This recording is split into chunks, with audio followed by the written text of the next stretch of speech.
하루런. Yeah. Playing Tartarus again. Hoping to get somewhere or finish the level. Fluking it shamelessly. But first, warm up here. Okay, fine.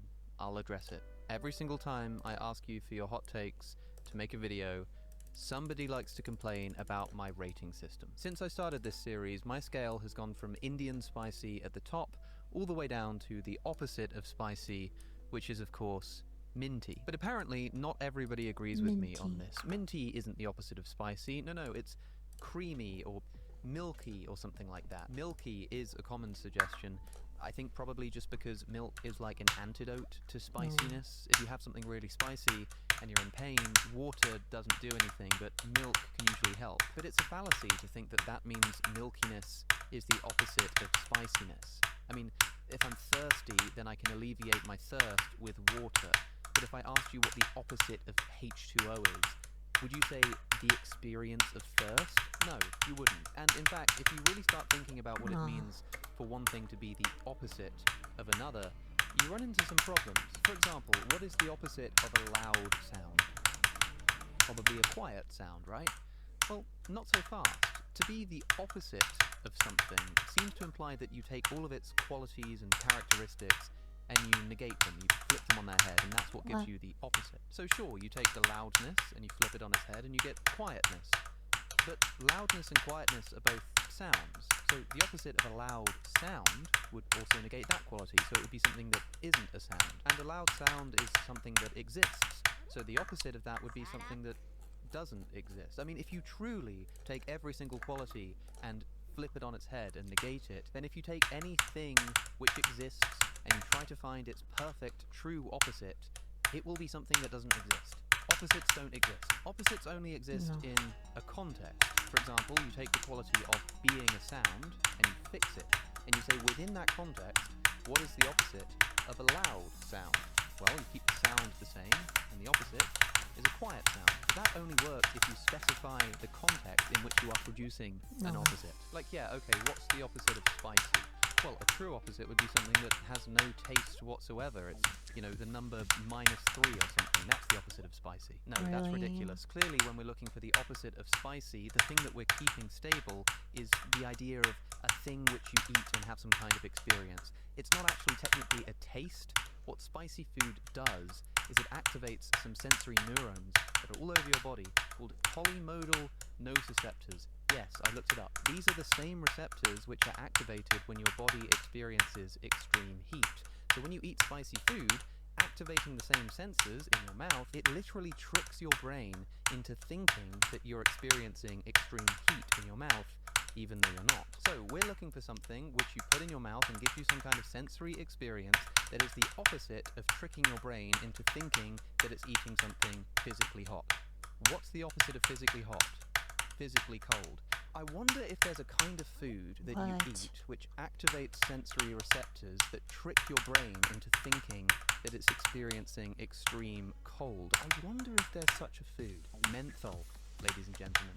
That's what menthol does. It's produced by all minty foods, and it activates sensors in your mouth which trick your brain into thinking it's experiencing extreme cold.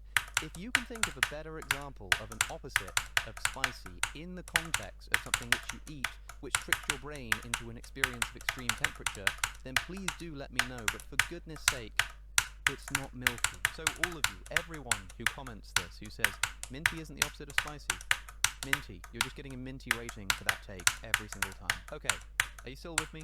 It can be difficult to focus sometimes.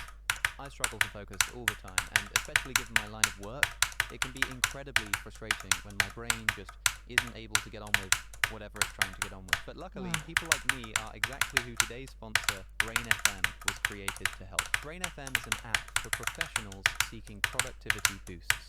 They create science-backed music, which helps you to relax easier, sleep deeper, and focus better. Opening the app, there are 4 options: focus, relax, sleep, and meditate. I tend to use it while I'm reading, so I'll usually click focus and then either deep work or learning. Whatever I choose, Brain FM will give me some music specifically designed for the task. And you can customize the music too, either by selecting from different musical genres or by choosing the different natural sounds that will play alongside the music. You can even customize the level of neural effect of the music. So you might want to pick low if you're sensitive to sound or easily get headaches, or high if you suffer from attention difficulties like ADHD. And Brain FM is the only music company supported by the National Science Foundation to improve people's focus. So help unlock your brain's full potential, free for 30 days, by going to brain.fm/within reason. That's brain.fm/within reason for 30 days free. And with that said, back to the takes. Can an omnipotent God make a rock too heavy for him to lift? The answer is yes, obviously. Okay, this is getting spicy, not because of the question, I mean this question's been asked a million times, but because of the fact that you've answered it so confidently that the answer is simply yes. I mean this is a classic paradox of omnipotence. If God can do all things, then can he constrain his own power? If he can't, then that's something that he can't do. But if he can constrain his own power, then his power is constrained, and so he isn't omnipotent. But maybe the answer is just yes, he can do that. Because, of course, God's ability to do all things might involve his ability to voluntarily give up some of his power, especially if only for a certain amount of time. I mean, it might seem like there's nothing logically incompatible with an omnipotent being just deciding that for the next 5 minutes, he's just not going to be able to lift up that rock over there. This is actually a bit like what a lot of Christians think Jesus did, at least Jesus as God the Son, as part of the Trinity. I mean, if Jesus is God, Jesus is this omnipotent being who's existed since the beginning of time, but God chooses voluntarily to empty himself of his power, come down to earth, adopt a human form, and while he's on earth, doesn't have that omnipotence. In Christianity, this view is called kenosis. It comes from a Greek term used in Philippians chapter 2, where Jesus is said by Paul to have emptied himself, taking on the form of a man. That word, ekenosen, is usually translated as emptied. But the thing is, this may be easy to imagine, but it would seem to me that when Jesus is on earth, emptied of his power, he is not, as a human being, omnipotent. And so if God kind of just does this up in the sky somewhere and says, I'm just going to choose to not have this power anymore for the next 5 minutes, then for the next 5 minutes, I just don't think he's omnipotent anymore. And maybe he's relieved himself of his omnipotence by choice, but relieved himself of his omnipotence he has. I don't see any other way of thinking about this. If for 5 minutes there's something that God cannot do, that otherwise he would be able to do, he's just not omnipotent during that time. If you want to say that for the next 5 minutes he doesn't have that power, but is still omnipotent, then I do think you are running yourself into a contradiction. But let's say that is what you mean. He is an omnipotent God, and he remains an omnipotent God, even when he creates this rock so heavy he can't lift it. If that is a contradiction, then doesn't this just show that there can never be a truly omnipotent being? Because he'll always at least be constrained by the laws of logic, like the law of non-contradiction. Well, maybe, but it depends on how you think about it. If you think about the laws of logic as these kind of rules that maybe kind of could have been otherwise, but are just sort of built into the universe for some reason, and God is like constrained by those rules, then yeah, it does seem like that God is not truly omnipotent. But a lot of people don't think of so-called logical laws as a system of rules. They're instead kind of like a pre-rational precondition for building rules in the first place. They're just necessary truths. I mean, take the law of identity, for example. P is P. It just means that for anything which is P, that thing is P. It kind of feels like you're just saying the same thing twice. It's like a tautology. P is P. It's not a rule, it's not some law that's somewhere out there in the universe that's constraining my behavior. It's just kind of tautologically necessarily true. There's just no thing that exists which is P and not P at the same time. There's just no such thing. Whenever we use language, in order for it to be meaningful, the words we speak have to have some kind of referent. Even when we're talking about things that aren't in the material world, like if I close my eyes and start talking about a triangle, the word that I said there, triangle, has to have some referent. It's this idea of an object with 3 sides and angles adding up to 180 degrees. If the words I'm speaking don't have some kind of conceptual referent like that, the words are just meaningless. Like if I say the word abacus, that has no referent. That's not referring to a concept or an idea or a relation or a thing in the world. It's just meaningless. But if I give it a reference, if I say something like, oh, that word is in my language the translation of the word unicorn. Even though unicorns don't exist in the real world, the concept of a unicorn is a thing which I can use words to refer to. And so suddenly that word, which I've forgotten how to pronounce because I made it up on the spot, would suddenly have a referent and We therefore hit would the suddenly buttons have at once. meaning. So now imagine a logical Scene spacebar. contradiction. Imagine a shape which only has 3 sides, but also has 4 sides. It's a triangle at the same time as being a rectangle. To say that that's a logical contradiction is not to say that when you imagine this triangular rectangle, you're breaking some kind of rule. You shouldn't be doing that. It's just to say that it's impossible. There is no such thing. You cannot have such a concept in your mind. It just doesn't exist. And so on this understanding, a logical contradiction is not a breaking of rules. A logical contradiction is just not a thing. Whenever you describe a contradiction, you're just not describing an actual thing, even conceptually. So why is this relevant? Well, what is the definition of omnipotence? Some people, when confronted with paradoxes of omnipotence like this, decide to adopt a conservative definition. They say something like, well, omnipotence is just the ability to do all possible things, which means you can't do logical contradictions. But I think you can take a broader definition. I think you can say, yeah, omnipotence is the ability to do anything. It's the ability to do all things, the power to do all things. It's just that logical contradictions Again. are not things. So, can an omnipotent God create a rock too heavy for him to lift? Well, yes, he can, if that would mean that he gives up his omnipotence for at least some period of time. But if he were to remain omnipotent at the same time, he wouldn't be able to do so. But that wouldn't be a challenge to his omnipotence. That would just be a logical contradiction, which is outside of the bound of omnipotence already. You are morally obligated to choose the good option in video game dilemmas. I'm going to get this spicy. Video games are a really interesting ethical case because they're unlike other forms of entertainment. Some people think that it is wrong to engage with movies and music that depicts violence and that kind of stuff, but with video games, you're actually in control. Like, you get to make decisions and control behaviors in a virtual environment, and that seems to be at least a little bit ethically relevant. For a start, there's a question about whether video Once this beautiful video ends, we will go and play Tartars. games which allow these bad options should exist in the first place. For what it's worth, I've got no problem with them, but I have made an entire video about the ethics of Grand Theft Auto. I actually think it's one of the most interesting investigations I've ever done. Just like personally, preparing for that video, I found it so interesting to start thinking about the intricacies of video game ethics. In that video, I focus on GTA, and I talk about the fact that in that game, you can do all kinds of immoral things. You can steal someone's car and then run them over with it. You can go up to an NPC, a non-playable character, and just beat them over the head with a baseball bat or something if you feel like it. Some people think that this kind of stuff will lead to real-world violence, but it seems like most studies suggest there's no link between video game violence and real-world violence. It seems like that discussion is pretty much closed. But a lot of people think that that's just it. You know, as long as it doesn't cause real-world violence, who cares? Yeah, sure, do whatever you want in GTA. But in that video, I talk about the issue of sexual violence. I imagine that GTA 6 ships out, and as well as being able to do all of the normal stuff, you can go and punch people, kick people, murder people, run over people, blow up cop cars, you know, bomb a hospital, whatever you want to do. Now, as well as this, there's a sexual assault button. You can go and do that to NPCs as well. I think if that happened, there would be outrage, and quite rightfully so as well. I think that would be a disgusting video game mechanic. And yet, we have all of these studies which tell us that there's no link between video game violence and real-world violence. So what's the problem? Well, the problem is that it's just morally repugnant. It doesn't really matter if it's going to have any effect on the real world, so to speak.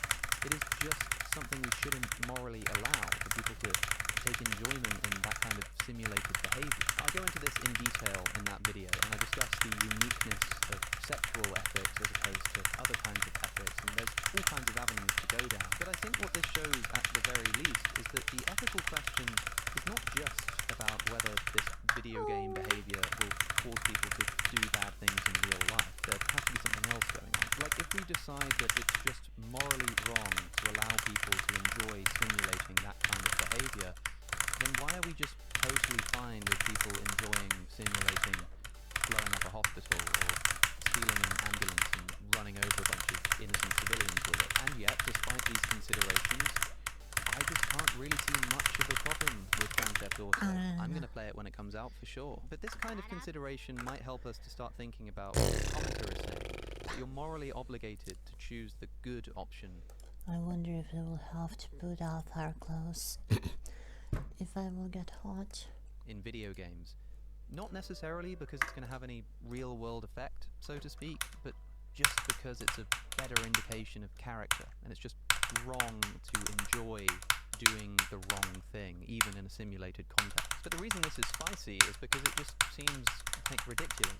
Right? If you're playing Red Dead Redemption 2, and I think you can like make choices throughout the game and it affects your like honor rating or whatever, it seems like, yeah, it's just fun to, you know, act badly and get the bad honor rating and see all of the different cutscenes and how the dialogue changes and stuff. It's just kind of more fun sometimes in a video game to do the bad thing and see what happens. But you know, it's sometimes more fun to do the bad thing in real life as well. But we don't do that because it's wrong. And I think the main argument in favor of this kind of idea would be a virtue ethics perspective. What would the virtuous person do? Now, you might be thinking, well, look, I'm a virtuous person, and I sometimes do the bad thing in video games. It's just a bit of fun.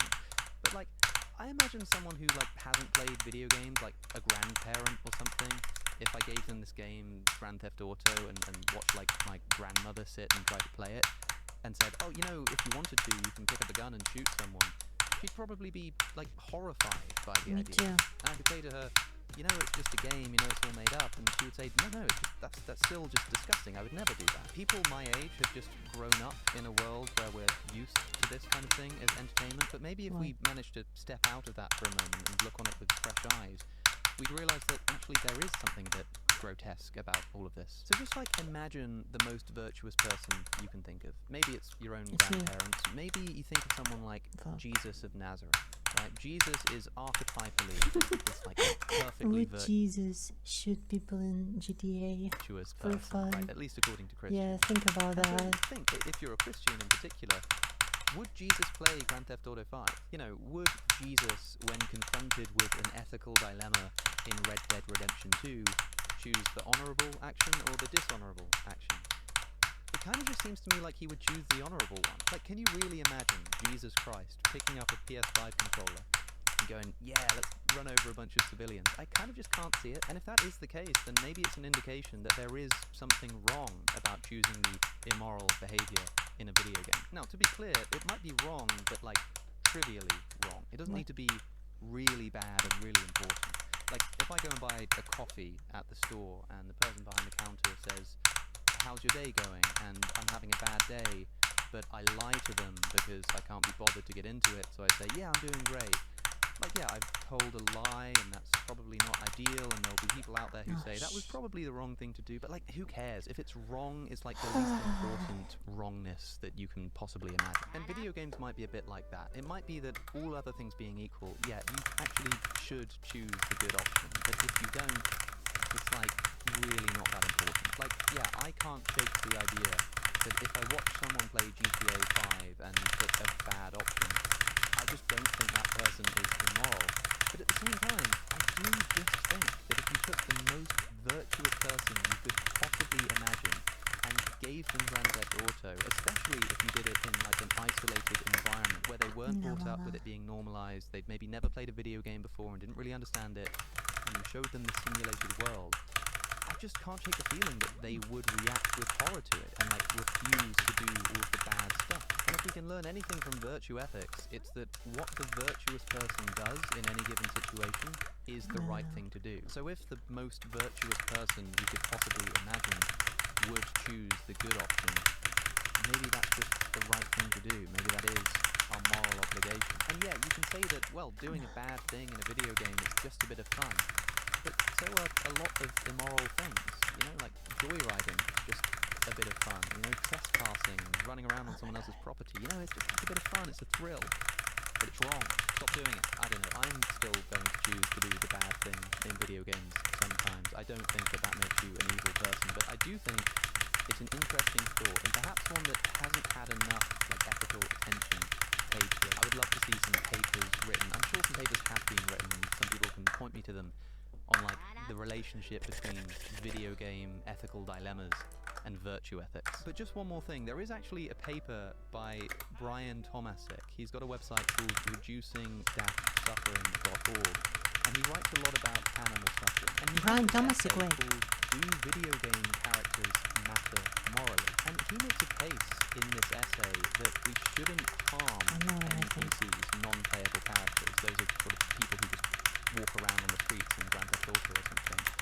Not because of the effect on our virtuous behaviour, not because it might cause us to go and harm someone in real life, but because those NPCs actually have moral value. Like seriously, it's worth pointing out that he thinks the moral value they have is like really, really small. Like it's almost minute. My keyboard is But it running is away. there, and that there's like this continuum of sort of preferences from the preferences of a simple computer-generated NPC all the way up to like the preferences of an animal and then the preferences of the human animal, and that these are all preferences. It's just that the computerized NPC preferences are extremely more rudimentary and therefore extremely less morally serious, but they do still have some kind of moral worth. In the summary of his essay, he writes, the difference between non-playable characters in video games and animals in real life is a matter of degree rather than kind. NPCs and animals are both fundamentally agents that emerge from a complicated collection of simple physical operations, and the main distinction between NPCs and animals is one of cognitive and affective complexity.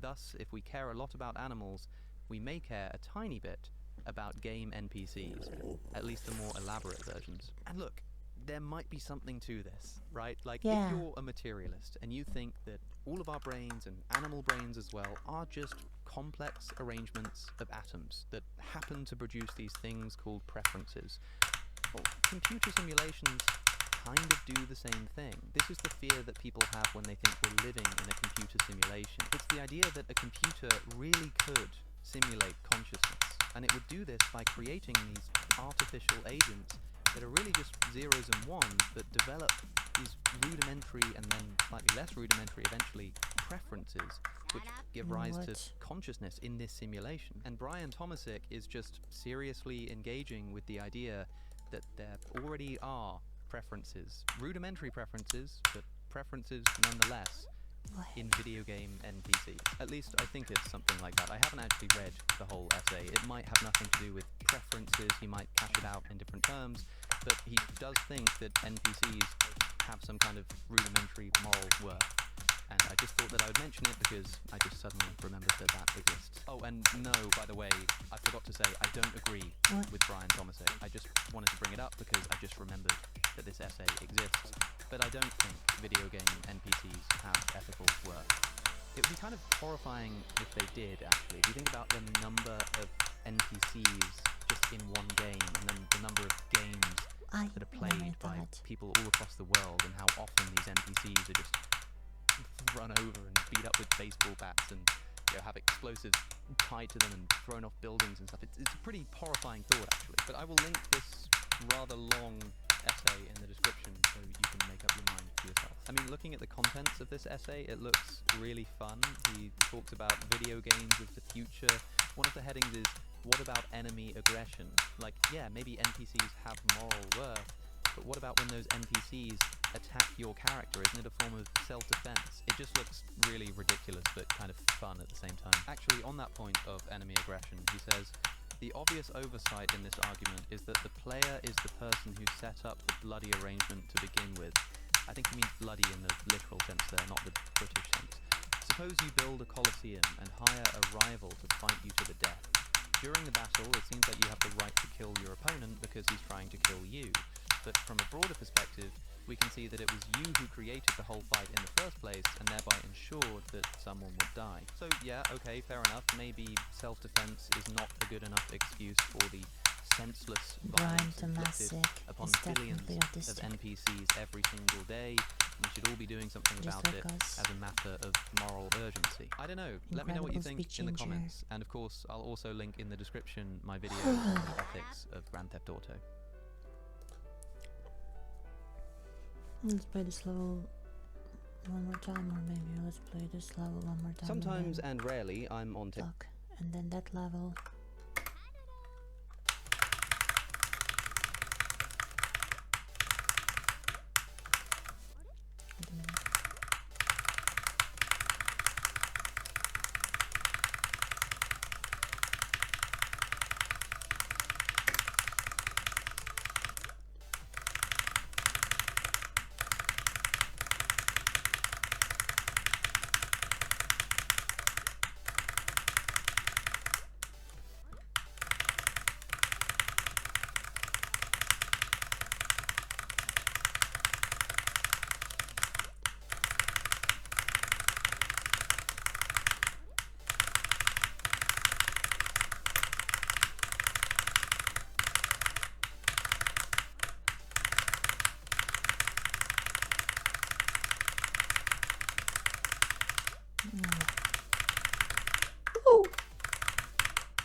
Where are the Okay, comments? fine.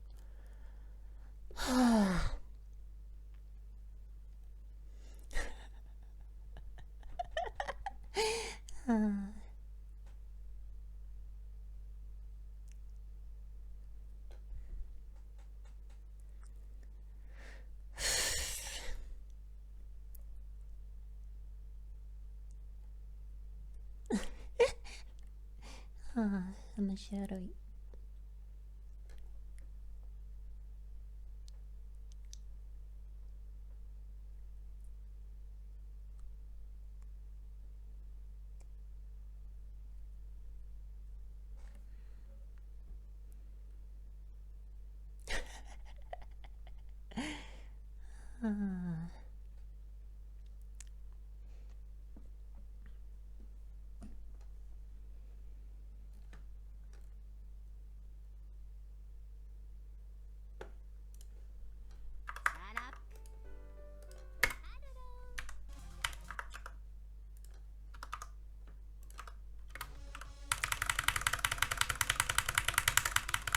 Oops.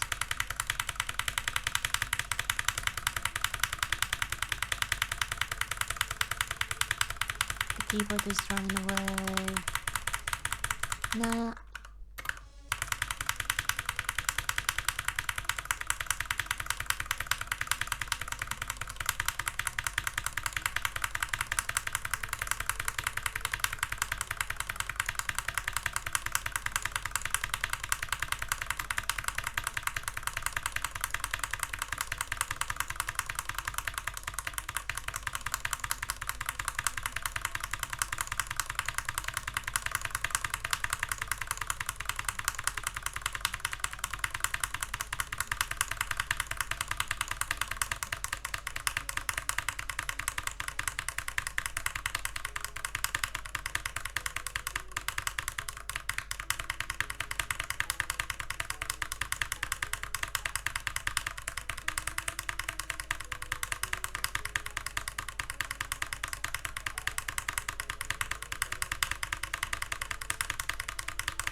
So far we don't have to put off our clothes, I think.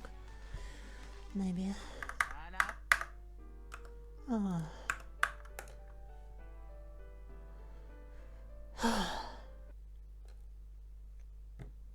Alright, I will have to.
あ、ごめん。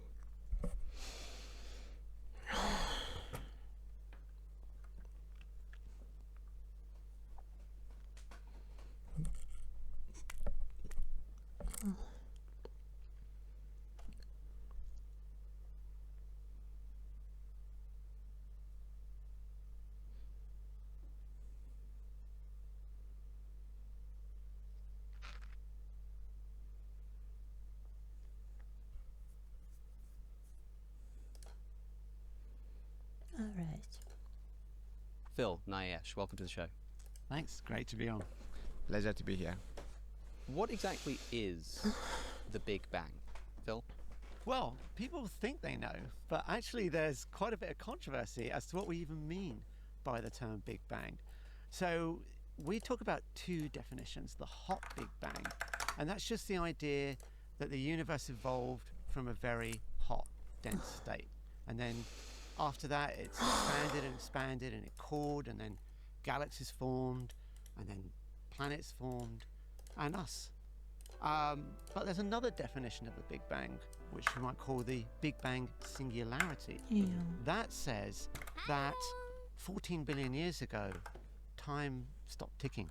This was the beginning of the universe. So that's based off of theorems proven by Penrose and Hawking.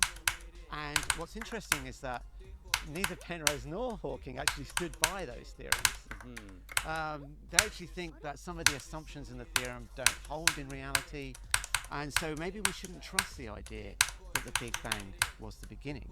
And in fact, Nayesh and I went to a large conference in Copenhagen, and we surveyed physicists. We asked them all sorts of controversies within the field, and in fact, the only one where we got a majority view was that the Big Bang should not be considered the beginning of time.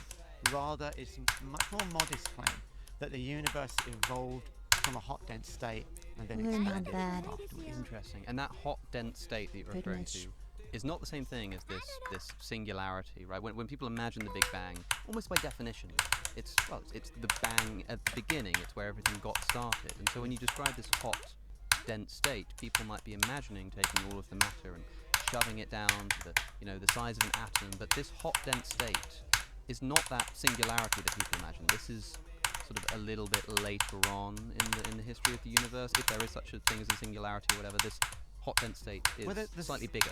The singularity is what would happen if you traced it back using certain assumptions. So we know that it was hotter and denser in the past, hotter and hotter, denser and denser as we trace it back. And if you take certain assumptions, as Penrose and Hawking did, then you get to the singular state, where the density, in some versions you might say the density goes to infinity. But the point is that the clock stopped ticking, and that's the beginning of time. But we don't have to assume that. And in fact, lots of cosmologists doubt that. They don't think the Big Bang was necessarily the beginning. But no one doubts that there was some kind of Big Bang, and the hot, dense state is what everyone agrees on. But what came before that is the open question. Interesting. The book, by the way, ladies and gentlemen, is Battle of the Big Bang. And the first question, of course, is going to be, what is it exactly that we're battling over? I think it's a great title for the book. We spoke about this when this book was in its sort of formation, and one of the working titles was What Banged. And this is a better title. Like this is going to sell more books. Well done for the marketing team. I think that's definitely the pro. But the reason I liked the title What Banged was because one of the great sort of questions for people who are scientifically minded, people who are religious, they'll say, oh yeah, sure, we've got this Big Bang stuff going on, but what we were really interested in is what made it bang, like what actually happened at the beginning. So it seems like when we're talking about the Big Bang, there's this question of this accepted theory of something near the beginning of the universe, maybe, that everyone agrees on the Big Bang. But there's still this great mystery, what exactly was the Big Bang, and what banged it, and all of this kind of stuff. Nayesh, what is it about the Big Bang that we can know that isn't part of this mysterious, well, we don't know this, we don't know which model? What is it about the Big Bang that is this sort of uncontroversially accepted element of, early universe cosmology, and why can we be so confident about this hot, dense version of the Big Bang? That's an excellent question. And before that, I was just looking at your hand, and it says this Big Bang, and you said there is one of the common myths about the Big Bang is that it was a point where things started, and Big Bang is in fact something that happened everywhere. So when you say Big Bang, you shouldn't do this. You do it like this. It's everywhere is Big Bang. Wait, how do you move your hands to do the Big Bang? Everywhere. I don't know. I've never thought too hard about this. This is the Big Bang. This is the Big Bang dance. Yeah, Big Bang. Yeah. So it's everywhere, and there is a bang. But let's come back to your question. So what do we know about the Big Bang, and what don't we know about it? So talking about the Big Bang is kind of like talking about the sun, right? That's kind of uncontroversial. The sun is hot. We feel the heat from the sun. It must be hot, and then we can use a telescope. Of course, hopefully you shouldn't use a regular telescope. You need to put the right filter, otherwise you're going to lose your eyes. But you can look at the sun and you could see it shines. There's a lot of light coming out of it. So based on the properties of the light, you can say that it's a hot surface. But what's inside the sun is a much harder question. And for that, you have to rely on models and a lot of other things. Vibration of the sun, try to figure out what's going on inside. Big Bang is basically the same thing. We have very good evidence, incontrovertible evidence that there was something very hot that happened there. We're looking back. Now, the light we see is not quite the same as the light of the sun. It's colder. It's a microwave. In fact, it was, most people think it was discovered, this evidence for the Big Bang, the cosmic microwave background, in 1965 by people in the labs, Penzias and Wilson.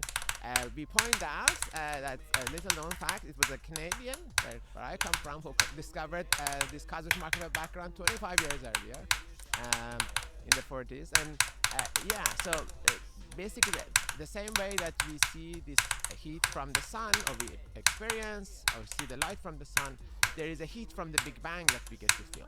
It's colder because Big Bang happened a long time ago and the universe has expanded since, so it's kind of cooled down that temperature. But nonetheless, we have detected it in various ways now. So there was this hot phase, and that's the thing that we know. And we can kind of go and probe the evidence of this hot phase the same way that we can look at the surface of the sun and look at the spectrum and say that there are these things that must have been in the sun. We can study the universe and learn about things that could have come out of that hot phase. But then what came before that hot phase? Was it a hotter phase? Maybe it was a colder phase. Those are parts where it becomes kind of more speculative, because we're starting to kind of run out of good theories that could tell us what might be happening. I mean, again, there's analogy with the sun. We've known the sun for millennia, since humans have been around. But what's inside the sun, it's actually pretty recent that we know what's going on, because for centuries we didn't know why the sun shines, and it wasn't until early 20th century that we discovered nuclear physics.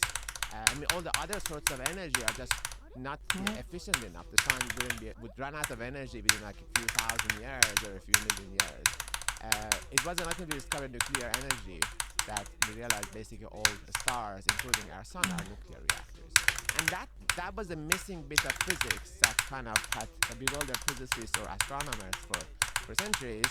And when we found that missing bit of physics, then we could actually model the stars and the sun in particular.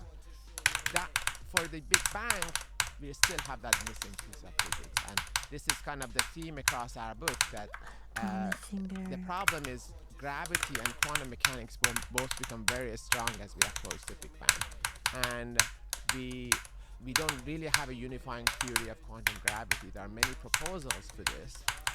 But since we don't really have that theory, we cannot really come up with a good unified story the same way that we have for the sun. So the same way that we are waiting basic nuclear physics eventually solve the mystery of what happened in the core of the sun. That hasn't happened for the Big Bang yet, but that's where we're going, and that's what we're trying to do.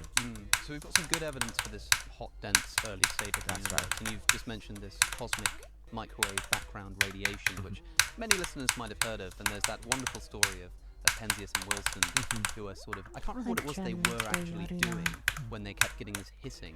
They were working at it was like a telecommunications. Yeah, they were working for Bell Labs.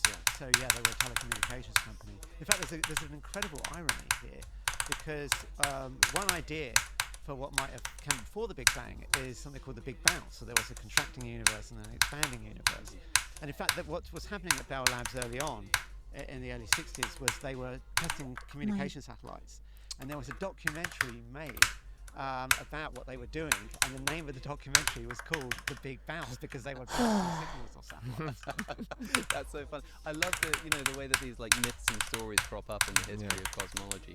Not all of which are true, by the way. Like I have been telling people on this podcast for years that the term Big Bang was made up by Fred Hoyle to make fun of people who believed in this ridiculous Big Bang. There's this idea that Fred Hoyle, who's one of these sort of opponents of this beginning of the universe view, is on a radio station and he goes, these guys believing in their Big Bang, and that's where the word comes from.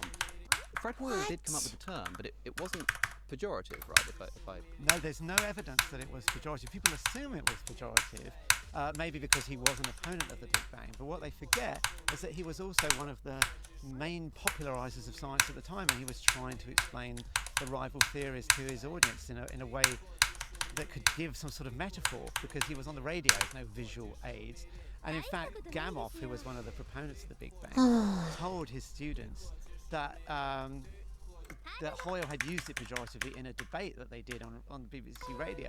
But a historian of cosmology, Helga Krog, showed that there never was such a debate. It just didn't happen.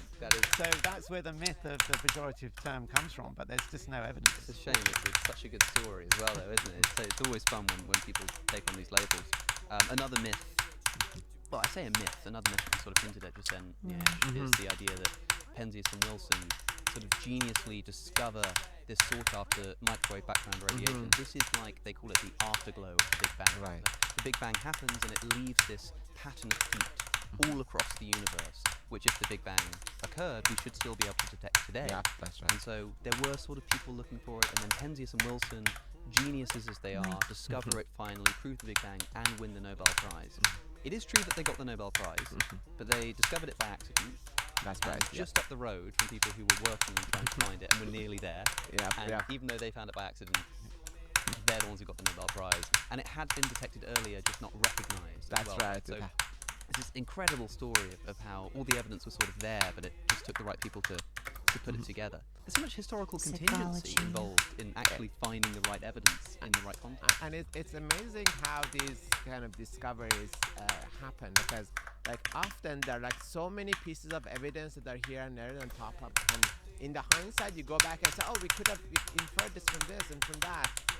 But anytime, and I mean it happens over and over in the history of science, that when you're leading up to like a big discovery, there are all these bits and pieces that are there, but just people don't see it, and it just maybe takes a bit of luck. And in this case, Penzias and Wilson called up Bob Dickey at Princeton, who was a professor and has been looking for this basically for years. And he said, okay, we see this hissing thing, and then basically he said, oh yeah, this is what we're looking for. That wasn't their intention.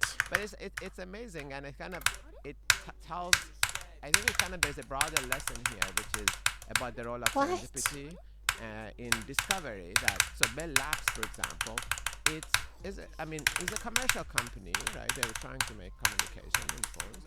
But this Bell Labs was actually amazing. They did a lot of research, very fundamental research, and nowadays it doesn't happen very often. Like companies want to make money, and they don't really focus on fundamental science or just research and development as much.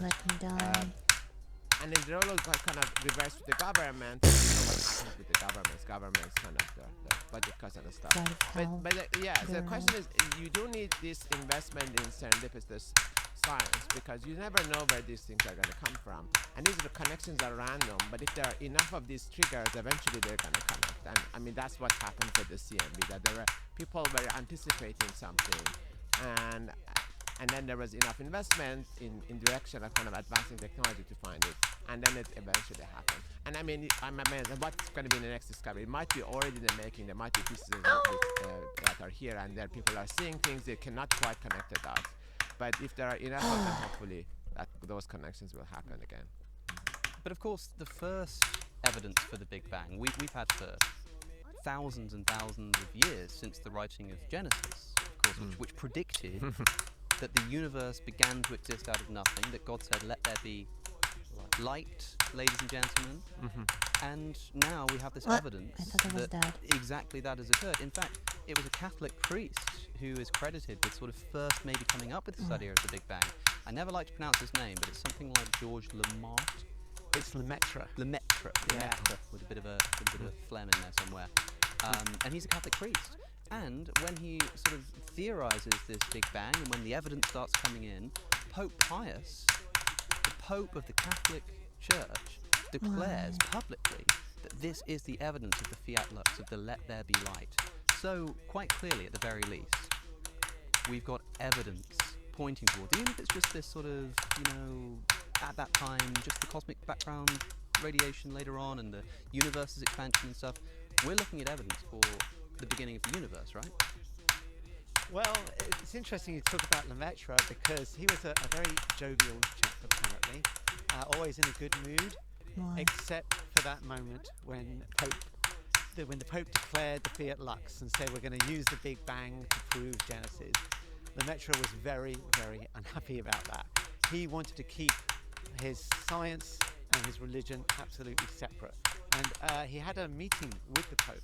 Now, no one knows what was said at this meeting, but the rumour is that he told the Pope, do not use the Big Bang as evidence of Genesis. This is a very bad idea.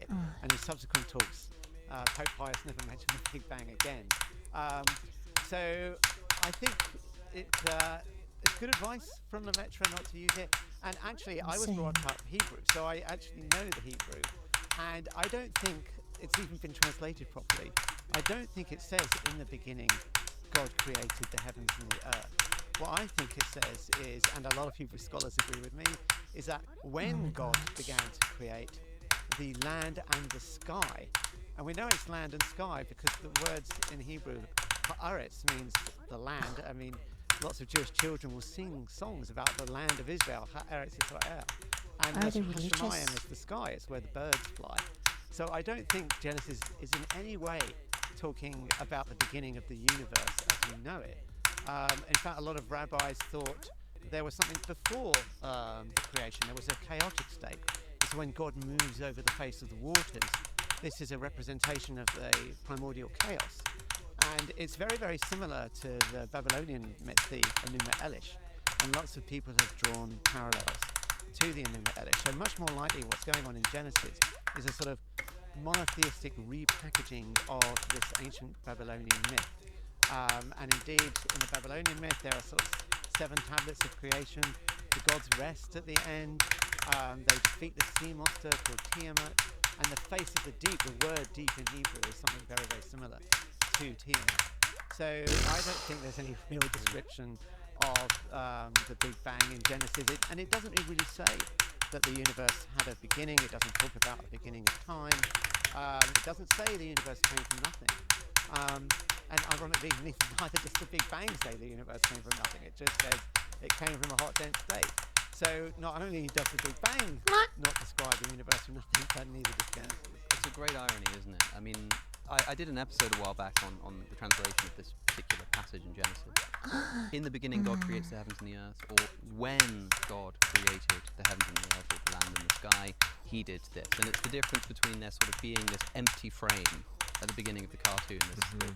I had this guy called Magnify on my channel, and he sort of imagined it like a cartoon strip.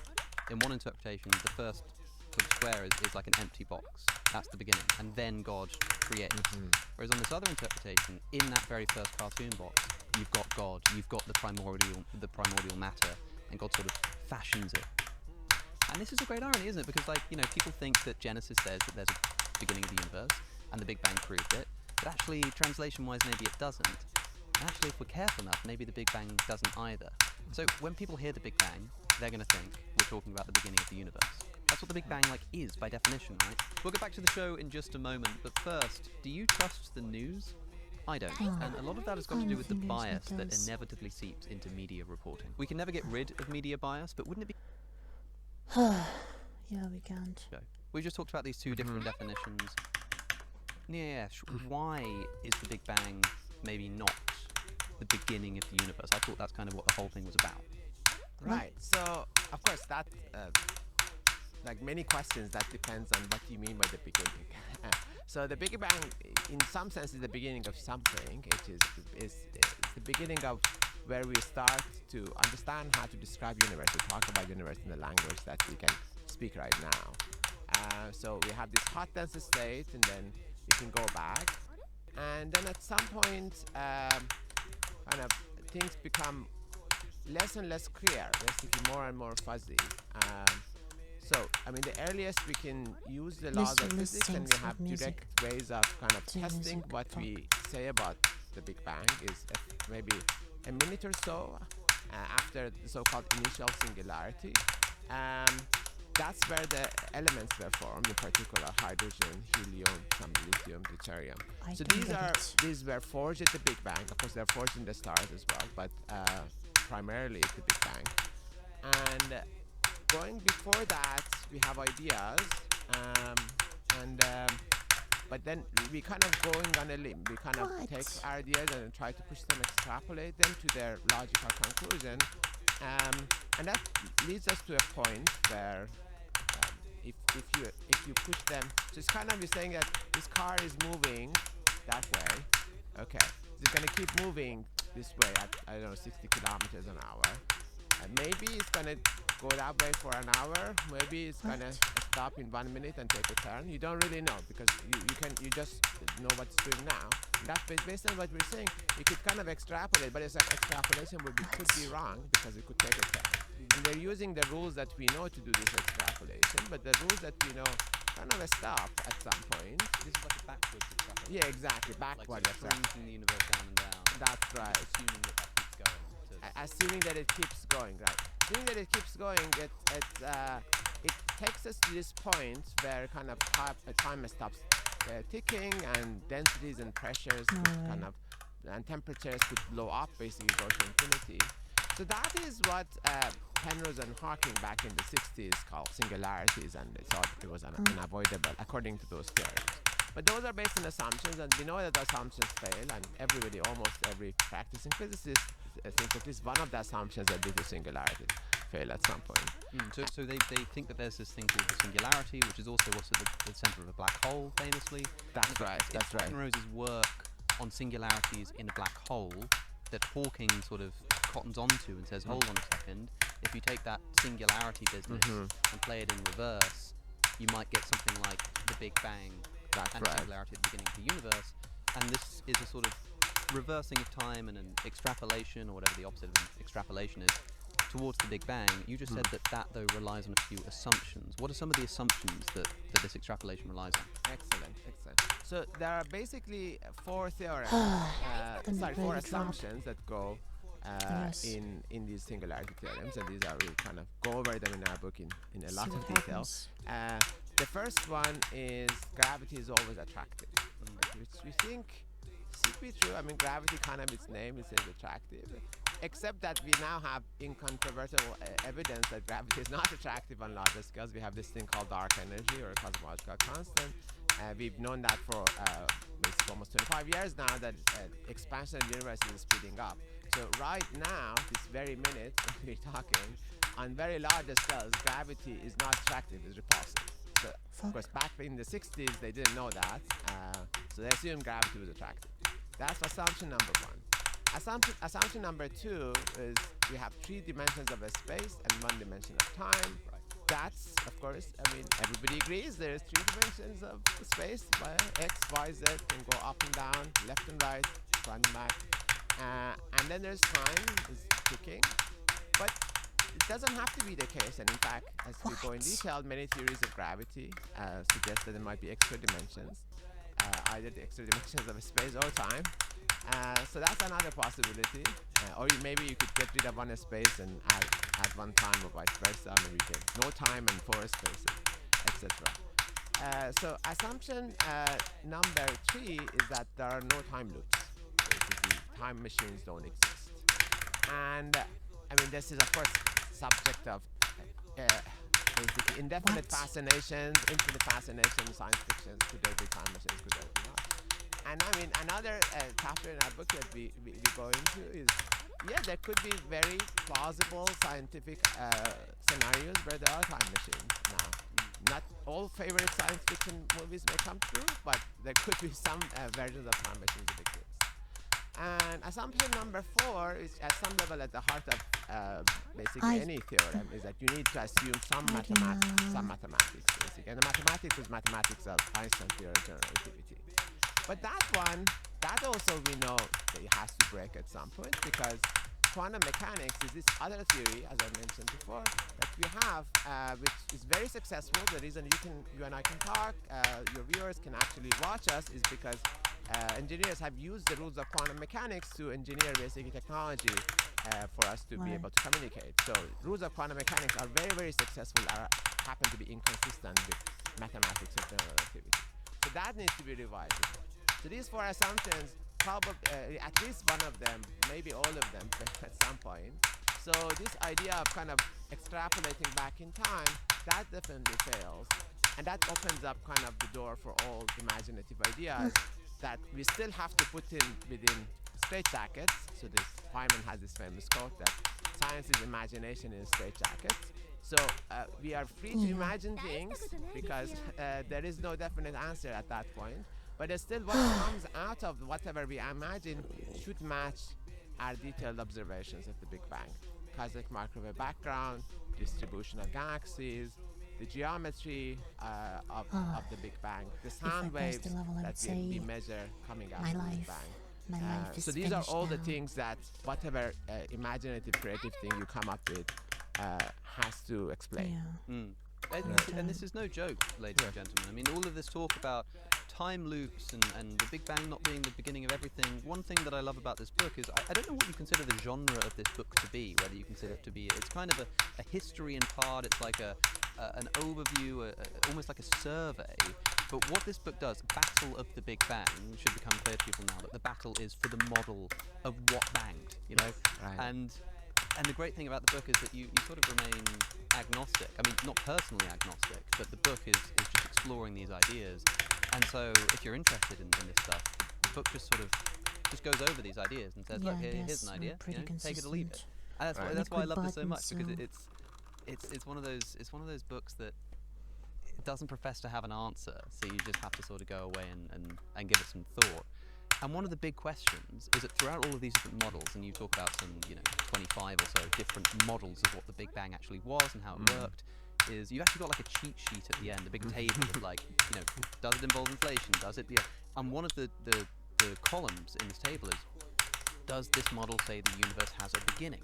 And the majority of them say no. That's right. So, hold on, like, if the Big Bang is not the beginning of the universe, and if you've got this whole table which says here are like dozens of models of the Big Bang that don't say that the Big Bang is the beginning of the universe, then what is the Big Bang and what on earth came before it? I thought that talking about before the Big Bang didn't make any sense. It's like asking what's north of the North Pole, That's right, you hear So that one. what are we talking about? Yeah, well, we're talking about not the beginning of the universe, but rather the end of our current theories, and what we need are better theories. So it might be that Einstein's theory of general relativity tells us the Big Bang was the beginning, but almost nobody in physics thinks that Einstein's theory of general relativity is applicable at the Big Bang.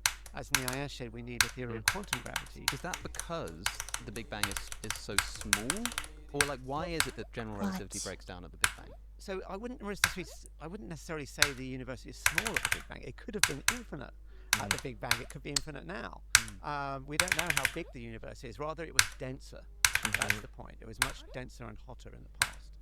But what's smaller? So what's smaller is, if you like, what we would see. So our horizon, that's shrinking.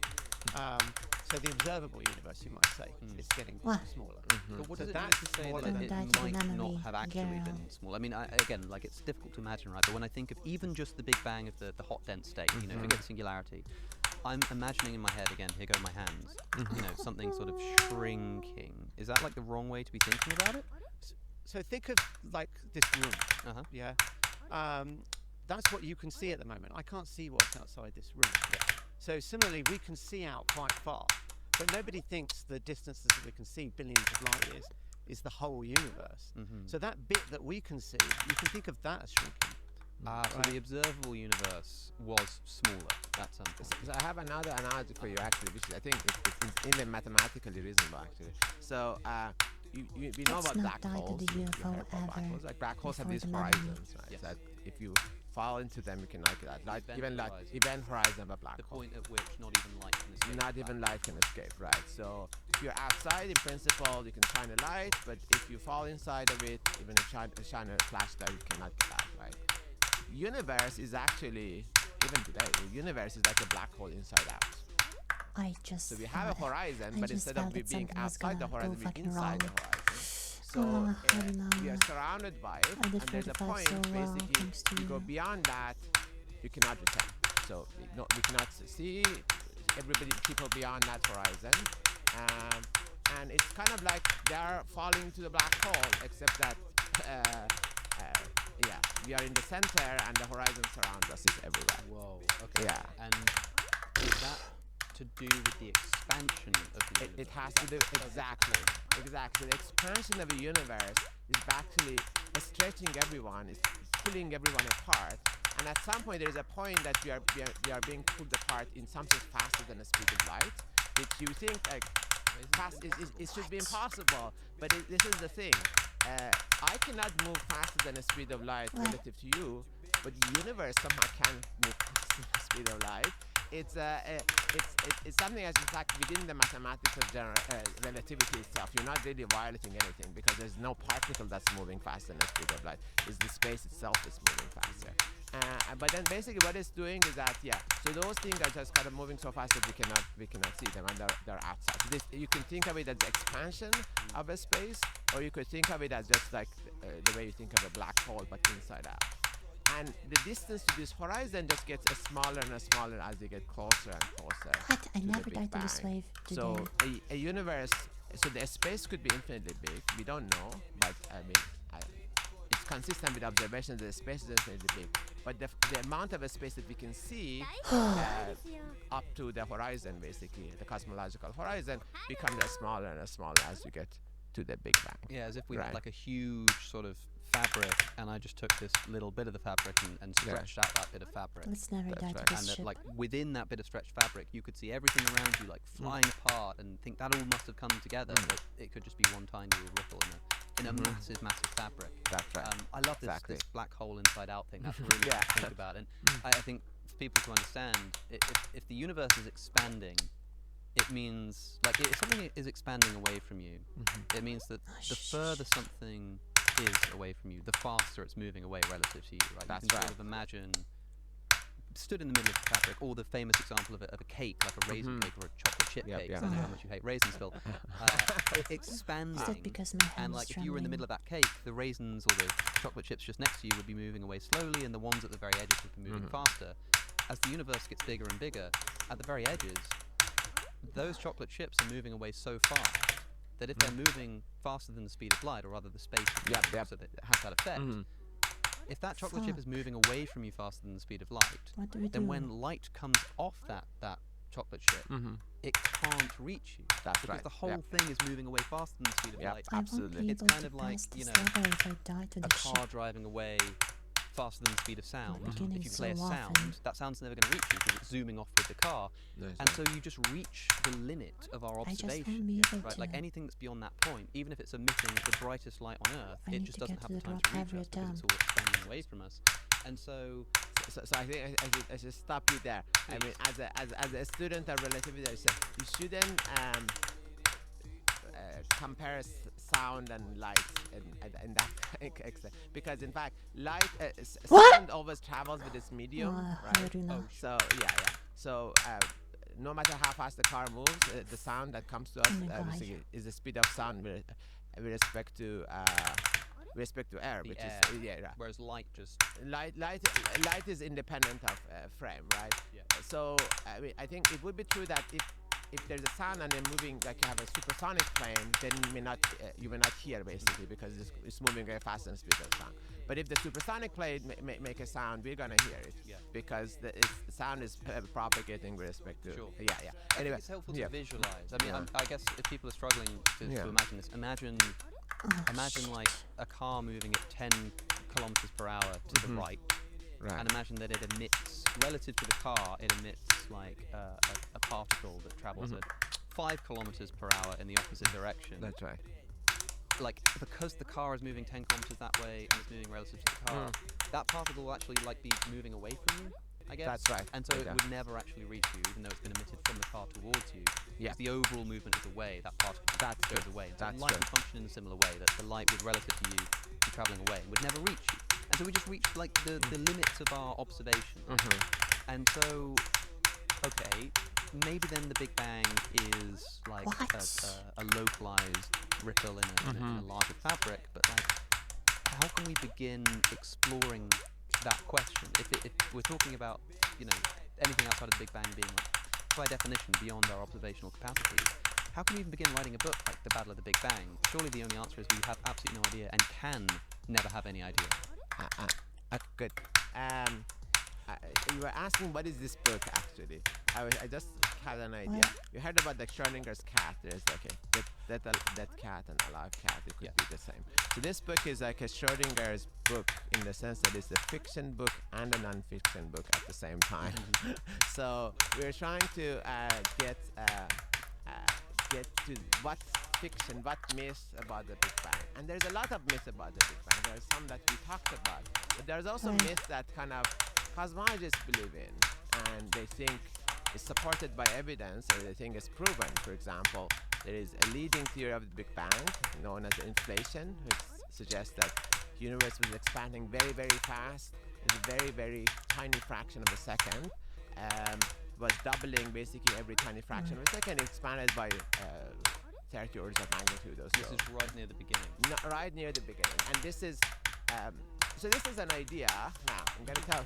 As you explain that, what's the difference between the Big Bang theory as a whole is a big expansion. At the That's beginning right. of the universe. So what inflation as distinct from just the Big Bang expansion? Very good.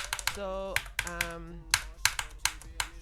the difference is whether gravity is attractive or repulsive. Right, so the expansion is expansion, but you remember I told you that right now the expansion is actually speeding up. Yes. Right, it is expanding, but then it's actually getting faster and faster, so the gravity is even speeding up. So inflation suggests that something like that happened near the Big Bang, or in fact just before the Big Bang, before the hot Big Bang. Yeah. Depending on the terminology, right? Depending on the terminology, exactly. Just to be clear, when you say before the Big Bang, if by the Big Bang we just mean a hot dense state, Exactly. then there could easily be something before. When you say before the Big Bang, people need to get rid of this idea that you're talking about before the singularity or before the point of creation. The Big Bang can just be used to describe this hot dense state. That's and right. inflation is the idea that there is this like exponential speeding up That's right. kind of growth rather than just a sort of linear growth. Yeah, exactly. So this repulsive gravity, the idea that there was repulsive gravity much stronger than it is today, back then, before there was this hot, dense state of the Big Bang. And that's kind of stretched the universe by 30 orders of magnitude. Basically, there are 100 doublings or so. Basically, the universe doubled in size in a tiny fraction of a second. Many times. And because the reason it could do it is gravity was repulsive and very repulsive. And what it does is that it kind of takes a tiny speck where you could have like tiny quantum fluctuations in it, and it stretches it across the universe.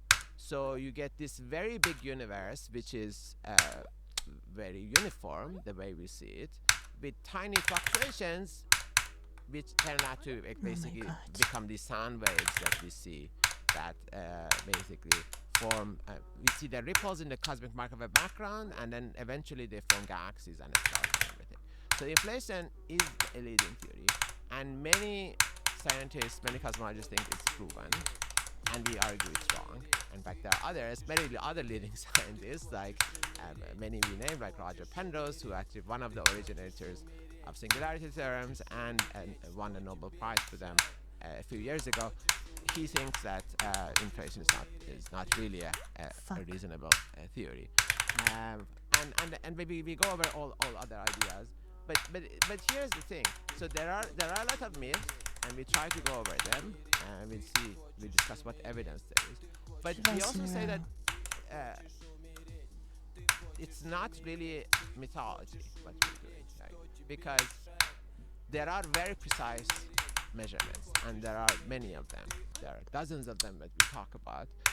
Again, this cosmic microwave background, we talked about its discovery, but in fact, what's the most amazing thing about it, and this kind of takes us back to Fred Hoyle, because Fred Hoyle named Big Bang, but he was a critic. I mean, pejoratively or not, he was a critic of Big Bang. But I think inadvertently he maybe gave a very good name to this theory we talk about, because bang, when you think about bang, is something loud.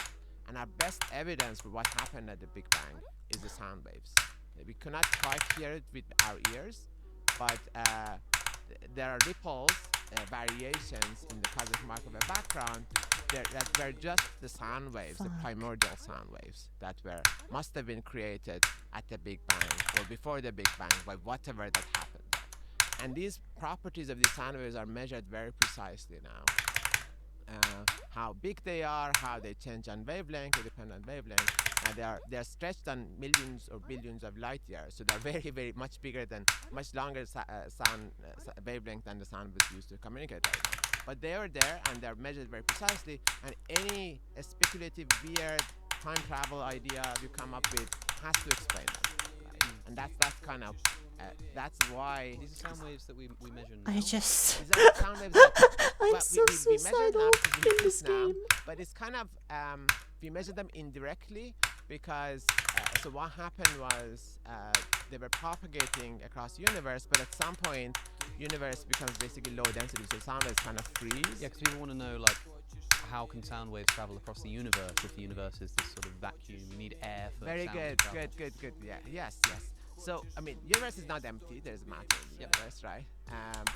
And it was dense at the early just time. So losing we my had this fucking primordial attempts. plasma that's very high density. So sound waves could propagate in it. Primordial plasma, and this is like a state of matter Yeah, similar to the surface of the sun. right? Exactly. This kind of state where when everything's dense It enough, doesn't matter. Right. You it's the just kind of have thing to that get sound to could memory propagate part. through, like throughout the whole universe, because the whole universe yeah, is yes. like I mean, plasma. I told you, universe is like a black hole inside out. I mean, the Big Bang is kind of like a star inside out.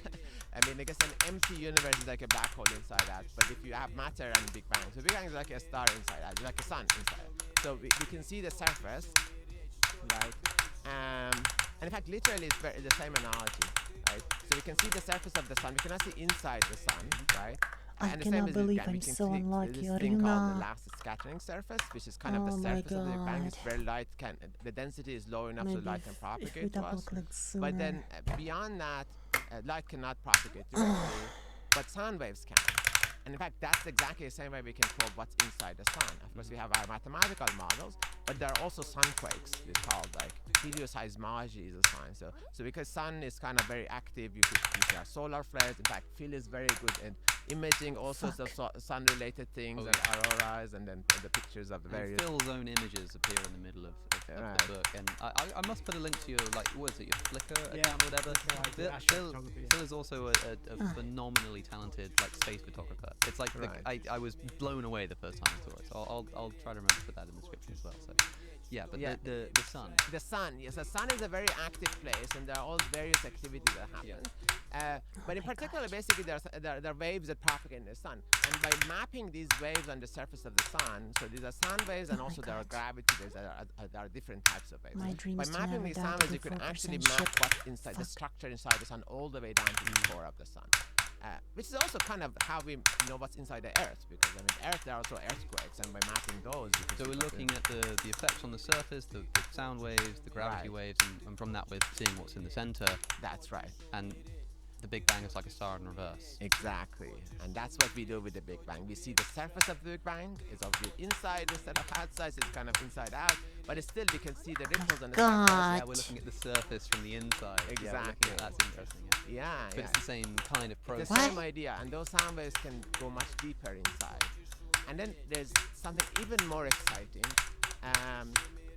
In fact, I mean, for the sun, there was something like that was a big breakthrough. There were neutrinos. This is another type of particle. So it's kind of complementary to the sun. So neutrinos are these weakly coupled particles that are made at the fusion in the center of the sun.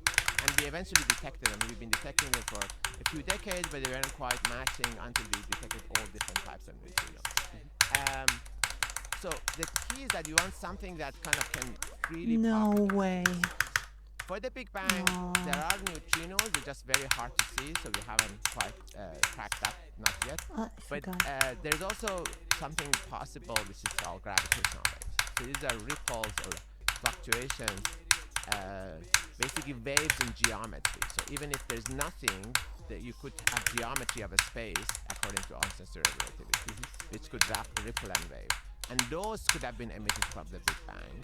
And there are many theories. Some of the theories of the Big Bang predict that these waves are there as well. And there are many experiments that are looking, and we have been actively looking for those. So these are all the things that can come out of, we can detect directly or indirectly from the very, very early moments, well beyond what we've seen today. And they can kind of probe these various speculative ideas and rule some of them out. And this is why it's not all fiction. There is some non-fiction in it. Yeah. Phil, why is inflation an important idea? Why do so many scientists believe in it? And why are you suspicious of it? And I mean particularly the way that we've just described inflation is the inflating of the early universe. And a lot of people will listen to that and go like, okay, I thought we knew that already, you know, the Big Bang, the universe expands. You know, inflation says that it's speeding up. So, well, I thought we kind of knew that already anyway. You know, everyone knows the universe is expanding, and kind of who cares? Like, okay, it's faster. What's the importance of this inflation idea? Well, I think there's two reasons why it's so profound, if it's true. And we can go over reasons why it might be true and reasons why it might not be true. But let's go to the implications. One, as you said, inflation is a pre-Big Bang model. It happens before the Big Bang. So if we can confirm inflation's true, then we can tell what happened before the Big Bang. What does that mean? Like, what is it that's inflating? Okay, so it's the space. And so this is before the hot dense Yes, state. before the hot dense state. So what are we talking about here? So Like just- help us to visualize this.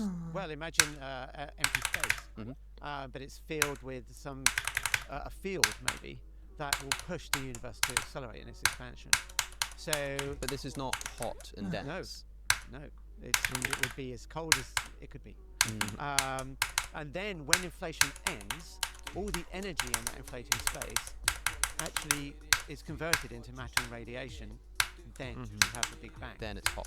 So the Big Bang is what happens after inflation. Whereas a lot of textbooks will tell you it's Big Bang then inflation.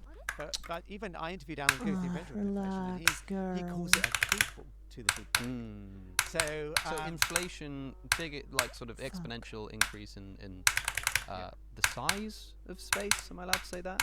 you can, but remember the caveats that we said before. Yeah. And then inflation for some reason stops. Yeah, because And it's then- supposed to be unstable. So it decays.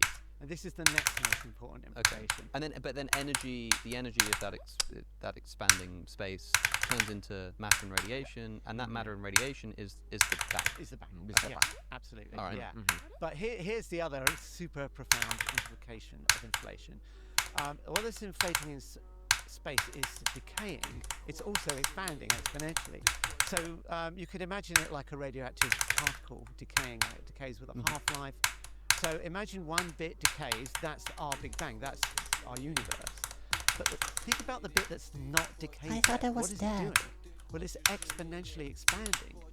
So what happens is the volume of inflating space cannot go down. As long as the exponential expansion is faster than the decay, then the volume of inflating space will just go on increasing forever. So then at the next half-life, you'll get another Big Bang. Then it expands again, or the bit that hasn't decayed, it keeps expanding. So you get another Big Bang. So analogy I use is Sunday afternoon when I go to my mum's house and she makes this fantastic chocolate cake. It's really yummy.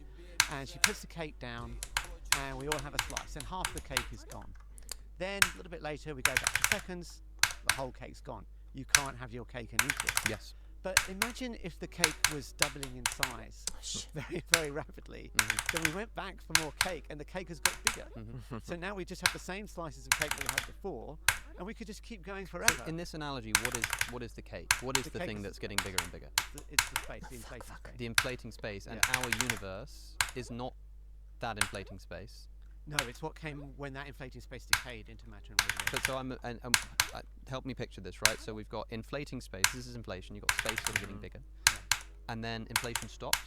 In our patch. But so you've got this sort of big inflating space, and it's just a little patch of that inflating space that stops inflating, which causes this boom, like energy, matter, all this kind of stuff. Yeah.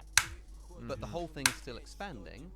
And so rest that of it is- that little miniature part is expanding locally as well. Yes. But outside I that, it's expanding even so faster. long and there since I might be passed other 31 patches Yes. that keep that I stopping forgot how inflation to because do it. inflation would is be. unstable. Yeah. So there are little patches where it stops, and that's warm, Just like warm, that warm, fucking warm, easy. warm, big bang, big bang, big bang, maybe Yeah. little bang. Yeah, medium that's sized what bang. most Oh my God. inflationary cosmologists Okay, suggest. so Yeah. does that So- mean that this inflationary idea points to a multiverse? Yes. Is that what we're talking about? That is where the idea of a multiverse comes from. I mean, there's another view from quantum mechanics, but that's generally considered quite separate. Yeah, sure. But this idea of the multiverse is coming from inflationary cosmology, and that is quite mainstream. I'm often told Yeah. that the only Yes. reason people believe in the multiverse is as a way to get out of like the fine-tuning argument for the existence of God. In other words, like the multiverse, like we can't say it's false, it's ridiculous, and we're not going to say it's ridiculous, but there's no evidence for the multiverse. It's essentially like a philosophical tool that people use in religious arguments, but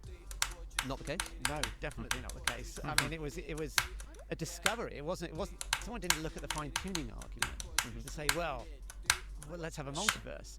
No, what happened was they were looking at inflationary cosmology, and then it was actually Nia Esh's colleague at Princeton who was What? one of the first to realise that inflation would make a multiverse. This is Richard Gott. He's also the master of time travel. He's an expert on time travel and lots of things. So he was one of the first to say inflation would just What? make a multiverse. But at first it was thought, well, these are sort of curious my solutions God. to inflation. They didn't really take it very seriously. Then another scientist came along called Alex Valenkin What and is Andre Linde happening? as well. And they showed that this was a generic property of What? inflation. So Alan Guth, there are actually lots of different inflationary models, but what Guth says, he's the creator of cannot inflation, believe this. is that almost all models of inflation are eternal. So they will make a I multiverse. wanna die. So independent of any argument about fine-tuning, we have an argument for a multiverse coming from inflation. So if you take inflation seriously, then it looks like it generates a multiverse. Now there are one or two cosmologists, Slava Mukhanov's one, that don't agree with this, but I think I've interviewed a lot of the people that worked on inflation. I would say that's a Understandable. consensus view. That if you have I'm taking a inflation, break. then you have a multiverse. And then we can ask, is there evidence for a multiverse? And that depends on your view on whether there's evidence for inflation, because a lot of cosmologists say there is evidence for inflation. In fact, they think it's very strong evidence. Some people say it's been proven. And what we argue in the book is, well, there's good arguments back and forth about this. You can say, you know, inflation makes lots of predictions, but then you can challenge that and say, well, maybe that's a dubious statement. So, I mean, I think Niash is more in the anti-inflation camp, whereas I change my mind like every other day about this. Sometimes I think the inflation is really strongly supported, and others times I'm with it. I think Phil has to be very diplomatic because he interviews all people, so I can be more a strong my word. eyes. But in the book we try to find a common voice so that no one gets offended. To be clear, Alan Guth is not the creator of inflation. He is. No, he is. He's the guy that came up with the idea, but he's not the man who He came up with the who idea. created the inflationary universe. Well, we do talk about whether it's possible to make a universe in a lab. That's the other thing, right? And Alan Guth is one of the scientists who suggested that it might actually be possible. Okay, look, I want to talk about that. Yeah. But also, I want to take a moment because, like, you guys have been writing about this for it must have been years now, like on this particular book, and before that a long time. The series you're referring to, Before the Big Bang, which is on YouTube, it's on your channel. I'll also make sure it's in the description if people want sort of a documentary version, I suppose, of this book. And you're so wrapped up in it, I think, that when you're talking about these models and inflation and stuff, it's exciting, but we've got to take a step back and realize that people are listening to this with no idea what we're talking about, right? So they're like, okay, let me get this straight. There's this idea of like the Big Bang. Okay, the terminology we should use is that the Big Bang is whatever the hot dense state is at the beginning of like our observable universe. There may have been some stuff existing before that. This sort of like This empty fucking space level. that is expanding. And expanding in such a way that there are little local patches of, you know, creations of like No, mini that felt universes good. everywhere. There are going to be a few questions that come to mind. Firstly, so what is this like thing that's expanding? What is this empty space? It can't be empty if stuff is like coming out of nothing. You know, there's got to be something there that's expanding. Secondly, we talked about like inflation stopping because it's unstable. Not really sure what that means, but the thing that really gets me is like, okay, there's empty space and it's expanding, and then it stops, and then warm, like matter and energy, just like what, out of nothing, out of nowhere, like, you know what I mean? Can we take a step back? Now that people understand what we're talking about, this big sort of space that expands exponentially, potentially, and little pockets of instability, and so, like, people are going to be like, what is this? What are we talking about? How does this matter and radiation spring up? Like, where are we, where's this coming from? You know what I mean? So imagine like a pool table. Okay. But imagine like there's a hole like, in the Liquid middle button. somewhere. And so imagine there's no friction. Okay, sorry. I should not imagine too much. This Okay. one. So imagine there's no friction. So they're like kind of imagine you can hit the pool ball and it just keeps bumping left and right and is all over Come the on. place, right? So that's kind of like a quantum C, or if you want. So that's the pool table is the inflation, like the universe somewhere in there. Every now and then it may come across this tiny hole and fall into it, and then that's where it ends. But the thing is that this ball does different the state of the space is doing different things in different places. They don't talk to each other. It's in infinite universe, I right? could not. So I some want. places in the I tried universe, to use my finger. this You ball cannot may pass fall this into using the your hole, finger. and that's where you get a big bang. I just And then wasn't you can ready kind to of see get that when wave. the ball falls. After I died with then that it part kind 20 of- times you, in a row. You make it hits up, right? Obviously. So that's, I mean, that again, it's an analogy. You shouldn't take it too seriously. But what you're doing is that there is energy in empty space, right? And this is the important thing is repulsive Bro, I gravity don't is give a not fuck. such a strange thing. You saw In fact, that? any kind of energy that you associate with empty space is gonna give you repulsive gravity. And the simplest model for dark energy we have now is energy of empty space, the so-called vacuum energy. And it could have been the same with the inflation. It's just that a much heavier empty space. The vacuum energy during inflation would have been much higher because we're much faster expansion. I felt much it in my faster hand. expansion, or much stronger expansion. But it's still, what happens is that so universe is basically is inflating. This is your pool table. Anywhere in there, there's some huge vacuum energy. But it's not gonna happen anymore. And universe, I mean, you think it's vacuum, nothing is happening. But vacuum in quantum mechanics is actually very vibrant. How do you There's a lot of save fluctuations. me? What? Things are moving around. So I mean, Sure, the you ball, just relax your the pool hand table in moving this, around like, is like a auto. classical thing. But really, I mean, all the fields in a space are vibrating like very violently in quantum mechanics. So this empty space is this sort of ocean of quantum That's right, fluctuation. exactly, and that's everywhere, right? But the thing is, the instability, the idea of instability is that I thought it I could might. be, and it doesn't have to I be, thought- but I mean, I thought that I never for Big thought Bang about to the timing happen, of there the needs to be an wave. instability. There needs to be a I hole never thought about somewhere this where click. inflation needs The to end. sword. So in your big pool table, so if your ball, which is And kind that of the ruined state me. of your space, or your field, if you want, it's called fields, I guess, instead of billiard What? balls, we call them fields in physics. So if the fields come across this hole, they may fall into it, and that's where kind of they heat up, and then you create matter and I'm radiation. gonna die. But this is something that happens life. kind of randomly, stochastically, and it doesn't have to happen everywhere because it just is a random fluctuation. In some places it happens. Those places you make a pocket universe, and we happen to live in one of those pocket universes.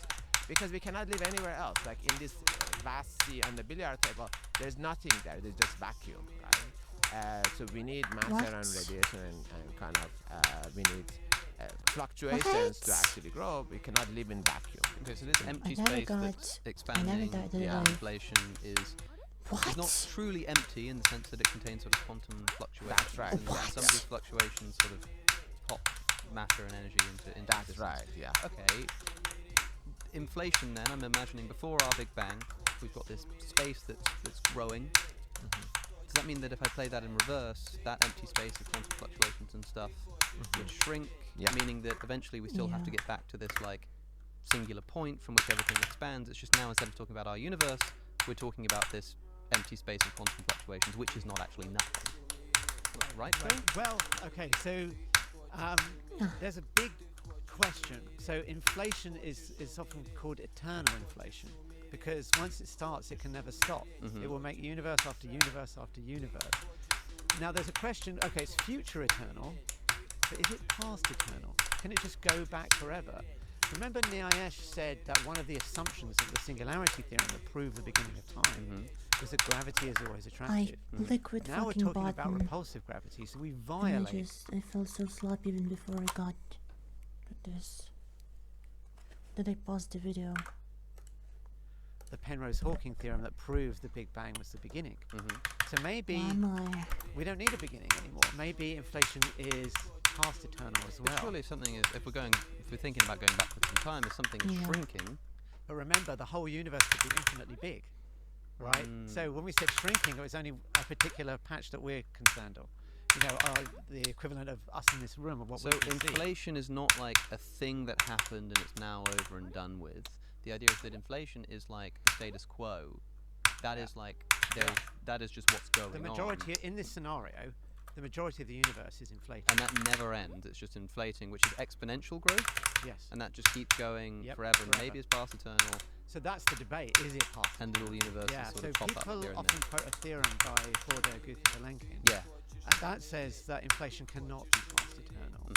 However, other scientists have said actually it can be past eternal, that they made mistakes in their mathematics or they made some assumptions. And so maybe it can be past eternal. And obviously we can't tell, but there are claims Again, I used that my inflation finger. is verified empirically. And we can debate those claims. Is that true? Is that false? But nobody would claim that we could empirically check whether inflation is eternal into the past or not. That's something only we can investigate through theory. And unfortunately, theorists don't agree about this. So we don't know whether inflation would be past eternal or not. But, you know, if you believe Forder Guth-Vilenkin, then actually inflation would have a beginning. So then you could ask, okay, well, what happened before inflation? And what would that question look like? Because now we're not looking at this hot, dense, Big Bang, matter and energy. We're talking about the beginning of inflation, which, as far as I understand, is something which applies to this quantum soup, for lack of a better word, and that would therefore have some kind of beginning. Like, I don't know, man. Like, is there time in this inflating quantum soup? Because I thought that time was like a dimension of space, and if space is part of our universe, like, does that apply outside of it? You know, like, I'm struggling to like visualize it. I'm visualizing almost this like I get fabric too expanding as a excited when bunch I of like press lines going through space 45. that's growing and growing and growing, I was thinking, and it's full of quantum thanking you. fluctuations. Does time pass I in didn't this have the resource inflationary universe, to like, for example? Okay. No. It turns out just there is an. fucking relax. I mean, these all sound very This click is free. mind-boggling and scientific. The whole But part in fact, is, the physics of inflation The is whole like the most 47 to conservative kind of 100 is. physics. just have to So there is relax. time, there is a space, there is energy. Everything kind of works in the way that Einstein thought it worked 100 years ago or so. Now, I mean, there are quantum fluctuations as well. I mean, quantum fluctuations, I guess, famously, Einstein said that God doesn't play dice. So he had like a mixed relationship, there's the conflicting relationship with quantum that's the famous mechanics. quote. Einstein saying, "God doesn't play dice with the Yeah. universe." Fuck I only me. found out from your book that Niels Bohr, responds by saying, "Einstein, stop telling God what to do." Right, that's true. Yep, indeed.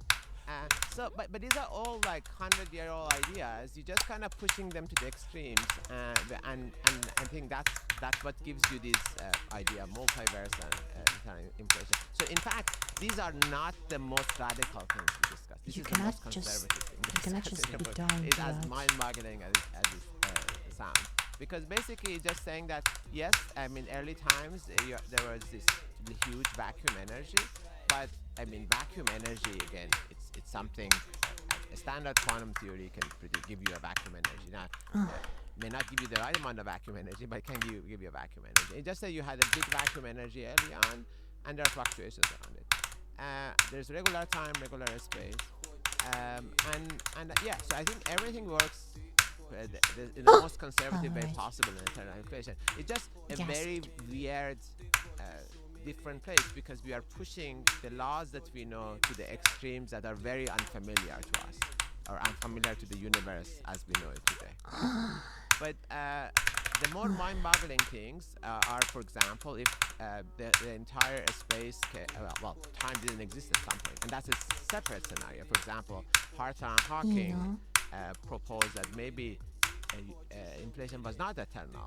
It actually started, maybe time started at some point. And it's actually, I mean, very reasonable point is that because we know we want a theory of quantum gravity, we know quantum mechanics and gravity. At some point, they're going to come together. So what does it mean and how does it look not like? 3 times And one way in it a may row look to the like left. is that maybe at some point, time, which is essential part of theory of relativity, because relativity is the theory of space What and time. about 3 Maybe out of time 5? doesn't exist at some point. At that point, at this time out in of the 6. classical sense that we know. So I think the analogy I like that 3 out of Phil 7. uses is like the Alright, wetness done. of water, right? So we all are familiar with wetness of water. But if time is like wetness of water, that fundamentally doesn't mean anything, because the water, if you could look at it with a very powerful microscope, is just made out of molecules, right? There is no fundamental concept of it. It's just an emergent concept. So what if time itself is an emergent concept? And right now there is a reasonable definition of time, but if you go back at some point, that just ceases to exist. What does it mean to say that there is, like, time begins at some point? Like, it seems to me that in order to say at some point, you need to sort of place it on a timeline. Right. Talking about the beginning of time itself. Right.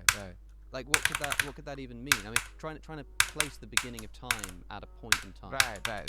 It's like trying to place the origin of all matter in a particular location or something. You know what I mean? Like, what do you mean to say the beginning? Well, I mean, I think you could try to be precise about it. No, and there's hair in I the mean, like I my said, okay, eyes. so when you're asleep and awake, right? So where is the exact point where you go from being asleep to being awake? And I think it's, I mean, we could try to define it more precisely if we have a precise theory. Why? But No. it kind of tells you that, I mean, if you think about it, we have experiences, and in physics is the same. I mean, everyday experiences, we don't necessarily quantify it when we are asleep or we are awake. I mean, I suppose physicians can quantify it, like take our pulse and say, okay, so this is asleep, this exact point is where someone falls asleep. But that's not really the point. The point is that we have an approximate description of something, and that approximate description might be good, like when now you and I are talking. But at some point, that approximate description, the way I understand the word, gets kind of more and more fuzzy, right? But my issue isn't trying to figure out, like, when time began. My issue is just with the concept as a whole, right? Because if I imagine that there's a point, if we go back and back and back, there's a point at which, you know, time stops, time doesn't exist anymore. Right. I'm sort of imagining being at that point where there's no time. If there's, like, no time, like, that means sort of we're existing timelessly. How can we then say, okay, well, there's no time, I no time cannot is passing, believe my and then at some text from point, 23.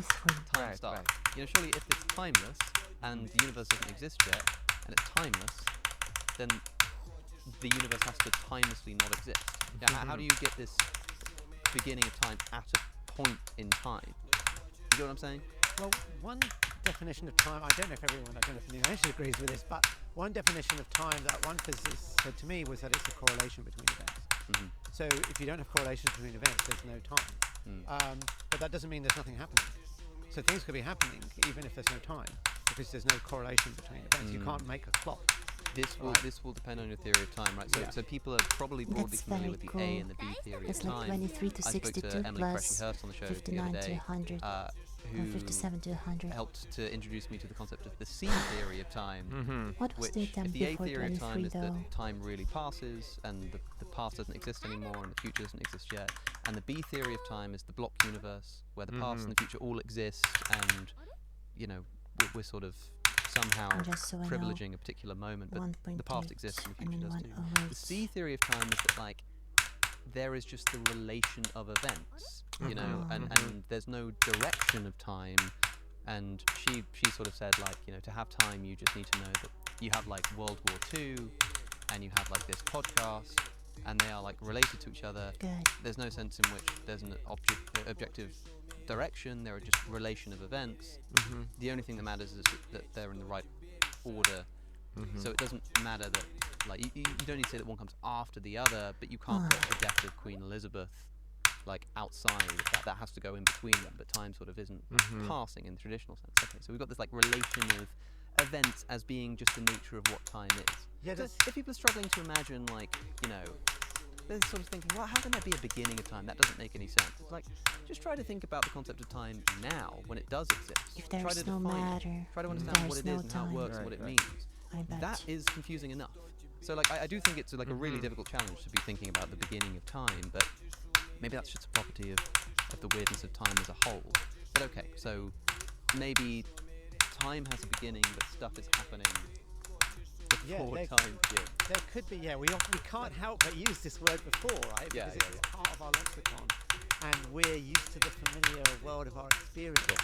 But the early universe is This nothing is the like the dumbest world of our death experience. I've I think ever that gotten thing on Tartarus. all of the different models would agree on. This is So forget this about is, your this part is so everyday free you world. cannot the imagine. Big Bang is going to be very, very different. And that wasn't And there even are different close. notions of time within physics as well. So another is what's called conformal time. Liquid So an button analogy here might be, imagine you play a chess game. So when people play chess, you might see them writing down the moves. And you could put those moves in a sequence, and you could say, well, it was 6 seconds elapsed between that move and that move, and maybe I had to think about this one, so there was a minute between this one and this one. And conformal time would keep the order, but it would lose the scale. And Roger Penrose has a cyclic model of the universe that Neil Ayesh has built upon. And this says, well, there's still conformal time, but there isn't the sort of normal time that we experience. So we don't have the scale of time. We still have a sequence of events. So he has a cyclic universe that loses its sense of scale, because it turns out that in order to have the time that we're familiar with, you need to be able to build a clock of some time. And I don't mean a clock like, my watch, but anything that could tell the time. Insane. But if there was no mass in the universe, I know why the which plague may be true in punishes me. the Big Bang, it might be true in the far future, then you couldn't build a clock. So you would lose our normal sense of time, but you could still have this conformal time. So a very, very different notion of time. It is a problem, Phil. As you well know, right? If we're imagining this eternal inflation, so time sort of stretches back infinitely. We've got our little pocket universe, but everything else just sort of goes back infinitely, and there's no beginning. As you well know from the study of the philosophy of religion, this is not possible. Like, we cannot have an infinite past.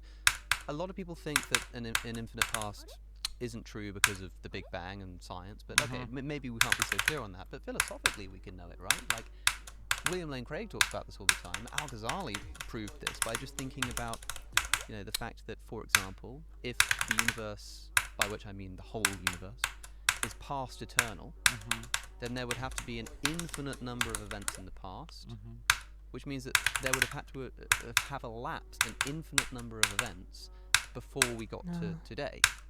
But you can't surpass an infinite number of events because it's infinite. And so if the universe is past eternal, we would have had to transgress an infinite number of events to get to today, which you can't do. But here we are at today, which means that the universe can't be eternal, right? No, not correct, I'm afraid. Why? I've actually made a documentary on this Kalam cosmological argument on my YouTube channel, and interviewed lots of philosophers, including religious ones. And I think it's widely rejected, this argument. So let's see what's wrong with it. The idea is, well, if you start counting 0 today, 1 tomorrow, 2 the day after that, you're never going to get to infinity. But if the universe is past eternal, then we would have had to have got to infinity. And it's certainly true that you can't get to the end of anything that's endless. That's right. But that doesn't mean you couldn't have an eternal past, because if the hypothesis is that the universe had a beginning, then there is no starting point. There's not a moment where you start at 0 and then go 1 tomorrow, 2 the day after. Rather, there is no starting If the universe had no beginning. If it had no beginning. There is no starting point. So a lot of these analogies that are used to try and prove that the universe can't have a beginning sort of assume that there's a starting point infinitely far in the past, and then you start counting from there. And the idea is you can't get to infinity by just counting. I think what they're kind of assuming is that if you start with finite and you add more finite, you're just going to end up with a bigger finite number. You're not going to have an infinite number. But the whole point of a universe that's eternal into the past is that you don't start with finite. It's always infinite. So this problem simply doesn't arise. You understand the grammar of the problem, right? Which is that, okay, so there's no point at which you can start counting, but that's kind of the problem, which is that future events happen after the past ones. Past events happen before present and future events. And if there are an infinite number of past events, and the future events have to come after that, you understand the problem with imagining that somehow there just have elapsed in the past an infinite number of events. It sort of seems like we're at the end of this chain. Like, how should we be thinking about it? Because the only other way I can think about it is like me right now looking infinitely forward and infinitely back. Now that makes sense. So you start with today, which is 0, and the past is more like -1, -2, -2. So there's no beginning to the past, Yep. and there's no end to the future. That makes Then that seems to sort of metaphysically privilege the present, like me right now. Like, why is now 0? Well, it's not anymore because time's just passed. So maybe now is 0, and 0 sort of moves with me, which means that if all human beings died, there'd be no way to have that sort of privileged 0 position from which to sort of look forward and back. So without sort of arbitrarily picking the present moment as our starting point, objectively, there's no way to even start like counting at all. There's no way for me to count today and tomorrow and because there's just no starting point. You know, like it's just like impossible to wrap our heads around. Why would you say it's your privilege if everyone else sees the same thing that you see? Well, for a few reasons. Firstly, because it's not clear to me that like everybody else is seeing the same thing as me, because time doesn't move linearly, right? So my 0 wouldn't be the same as your 0. Yep. But also just like metaphysically, right? Like I mean, like if we're talking about the actual nature of the universe, Close. which means that it's easy for us now, alive human beings, to sit here and go, okay, well let's just consider now as our starting point for our knowledge, and our knowledge stretches infinitely forward and infinitely back, and there's no problem with that, you know, no beginning, no end, cool. But in order to have that starting point of now, we need to exist. We need to exist in time to think of it in those terms. If there were just like no human beings, if our universe never popped into existence, or if we all just died, there'd be no conscious agent to say, all right, now is the present and we're going to think forward and back. But there still would be like an answer to the question of whether the universe had an infinite past or not. But there'd be no people to pick sort of 0 as the present, right? Because there'd be no one experiencing the present. There would just be an answer to whether there have been an infinite series of events or not. You know, I don't really know how to wrap my head around the idea that past events come before future events. What? And yet, like, we can sort of stretch that infinitely. Right? But Like, I think we can all agree that this is hard to get your head around. yeah. But it's true whether the universe had a beginning, that's hard to get your head around. Whatever. Or whether it didn't have a beginning, that's also Yeah, hard to get your head around. And I think it was the philosopher Kant that said that he could prove that the universe couldn't have a beginning and that it must have a beginning, right? Because it's very, very difficult to think about. So I think we can all agree on that. But this idea of now, of course, in relativity, there is no unique now that the universe has to get to. So I think this is not something that we have to worry about. Come on. Now, could the universe be eternal into the past? There's no contradiction with that. Now, some people say there's actually a contradiction. You know, William Lane Craig. Yeah, like the Hilbert's Hotel. Hilbert's thing. Hotel, so let's- Anytime you introduce the concept of infinity, it leads to paradoxes. Well, what it leads to is counterintuitive answers, but they're not actually contradictory. So let's take an example of something that's claimed to be a contradiction and try and show why it isn't. So people may be familiar with this notion of the Hilbert Hotel. This is going back to the mathematician David Hilbert. Although, ironically, it was the physicist Gamow, who was one of the defenders of the Big Bang, who used Hilbert's Hotel and popularized it, because I think Hilbert mentioned it once in a lecture, and that was it. Interesting. And what Gamow was trying to say was, look, the universe could be infinite and expand. Because it sounds really strange. Well, if it's infinite, how could it get any bigger? So he said, no. Hilbert's Hotel shows that it can. So in fact, the universe, and he was trying to say, look, the universe could be infinite and expand. So Hilbert's Hotel is the idea of this hotel with an infinite number of rooms, right? There's just like an endless number of rooms. And every room is occupied. And so somebody shows up to the hotel and says, I'd like a room, please. And they go, sorry, every single room in our hotel is occupied. And they think, well, actually, I've got a solution to this. All we'll do is we'll take person in room number 1 and we'll ask them to move to room number 2. Person in 2 moves to 3, 3, 4. So everyone just moves one number up.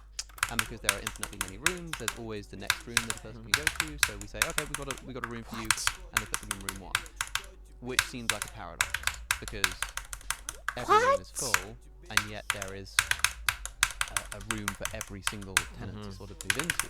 And so the William Lane Craigs of the world look at this and say that's a paradox because the place is full, he always says, oh, it would have to say, you know, I forgot that I what is it? have He to says, say. like no I mean that I vacancy, don't. guests welcome, you know, on the front, Yeah, something yeah. like that, which is a paradox. But are you telling me then that this is sort of originally formulated as a way not to say, look how counterintuitive this is, so it's impossible, but rather look at how I can prove the possibility of this really counterintuitive thing, that infinite things can expand?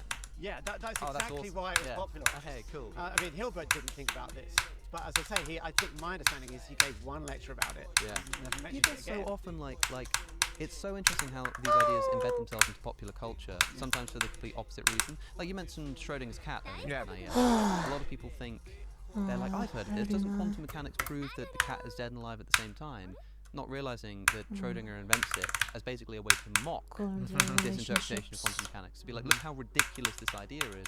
But the way it's embedded itself in popular culture is like, oh, look how Schrodinger like proved that the cat is dead and Yeah, alive my at the same time. It's like trajectory sucked and completely I on its never head. cared. And maybe this is another example Because I of can that. Yeah, still this was an survive. attempt to prove that we could have an infinite universe. Right. And let's just go That to still the, expands.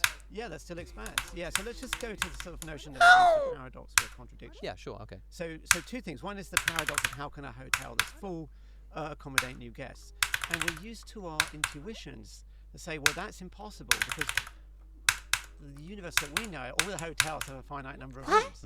So of course they will eventually run out of space. But an infinite hotel simply cannot run out of space. There's always the next number.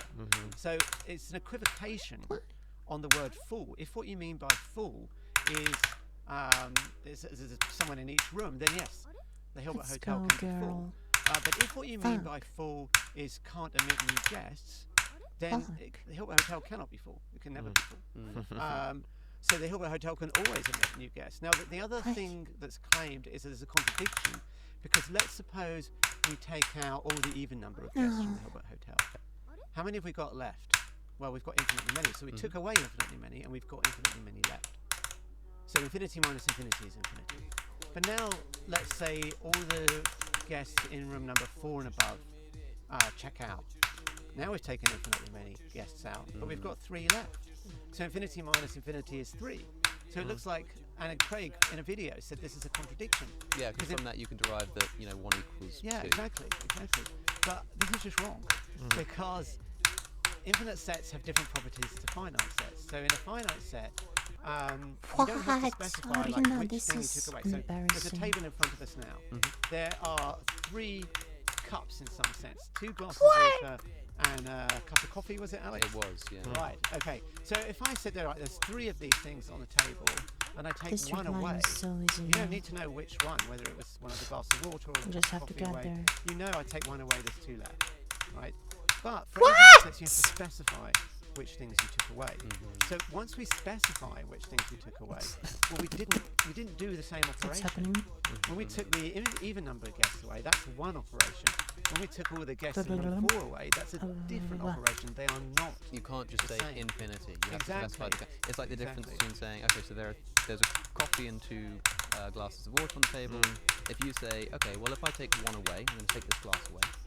How many glasses of water are we left with? 1. Okay, right, let's go again. Now I'm going to I'm just going to take 1 away. This time I took the coffee away. So how many glasses are left on the table? Well, there are 2 glasses of water on the table now. So in both cases, I've I taken 1 just away, but I one's given us lost. 1 glass of water, and another has given us lost 2 it. glasses of water. What? Yeah, because it depends what you take away. You can't just take away 1. You have to take away 1 of something. You can't just take away infinity. You have to take away a particular, like, set of infinite things, a particular kind of infinity, right? Yeah, so infinite sets have different properties to finite sets, and I think the power of this argument is that it challenges your intuitions about finite sets, and you think that the finite sets must have the same properties as infinite sets, but they don't. Okay, yeah, What? what's your thoughts on this? What do you think about the plausibility of an infinite past? Do you place stock in it? Do your intuitions scream at you that there must be a beginning? Yeah, I mean, infinity is all over mathematics, right? So it's, I mean, all this stuff. I mean, kind of we talk about it at high school or middle school. But, you don't do stuff with regular infinity that you do You with have to regular relax numbers. your It's hands just, in a certain no. way. Yeah, I mean, it's And the perfectly wave and past the fine, wave. fine part past of the math if you 98 know type. exactly where it comes and what to do That's with the it. thing. When it comes to physics, I mean, again, we build physics using mathematical language. So same places that there's infinity in math, there's infinity in physics because it's just the same thing, right? But then the question is, so where are the places in physics where infinity cannot be? And if I'm measuring something, like I'm measuring the time or temperature in this room or anything I measure, it doesn't make sense to say that I measure infinity. So those are the places where infinity is not allowed, because that's not a real number. That's not a measurable number, right? Anywhere else, it's fair game, because I mean, as long as it appears somewhere that is not directly prediction of a measurement, and I can still do my predictions, like I can make calculations. Like, there's really no problem with infinity. So as long as I have a way of dealing with it, right? So that's the thing. Now that being said, having an infinite kind of rubs me the wrong way, because it's kind of the same as a multiverse, right? As you're saying that, okay, there's an infinite universe, infinite many pockets with various properties I don't have access to. It sounds like science fiction, but also it kind of feels that it goes beyond the realm of physics, because I cannot really constrain them. There's no testable prediction. And of course, this is a controversial topic, an exciting area of debate, that, okay, is multiverse testable or not? And we do talk about some of the potential ways of testing it. But I mean, for the most part, it's either untestable or very hard to test. Infinite time is kind of the same, right? This in my view, because if there are things that happen very long time ago, like long before the hot Big Bang that we see, I mean, whether they're there, whether they're not there, doesn't matter. So we could talk about it from a mathematical standpoint, but is it part of our physical language, or should it be part of our physical language? And that's the part I'm kind of more skeptical. Which is, it kind of goes hand in hand with this skepticism, eternalization, and multiverse. So my own favorite, so I think we talked about Harter-Hawking model, where there's time begins to exist at some point, didn't exist before some time. We work on a different model called holographic cosmology with Kostas Skenderis and others. Holographic cosmology. That's right, holographic cosmology. So holography is this very, very exciting part of theoretical physics, which actually came out of string theory in the past 30, 40 years. And the idea is that maybe if you want to describe gravity in a quantum sense, you shouldn't think about gravity in a space and time. You should kind of think about boundary of the region and think about quantum mechanics in the boundary. So there is this idea of holography that really understanding gravity is like understanding quantum mechanics in one lower dimensions, which is like holograms. It seems like you see something three-dimensional, but it's really two-dimensional. So one way to describe it is that maybe one of our dimensions, it could be one dimension of a space or one dimension of time, is kind of an illusion. I thought. Holograph. Why do you ever think when you play? You don't have to. On the side of the beach, Don't think. Stop thinking. It looks 3D. Right? That's you right. look at it Yeah. with an Oh my angle, god. it moves. It is actually 2D. Exactly. It has Everything's the appearance of wacky. 3 dimensions. Right. Sort of things around it.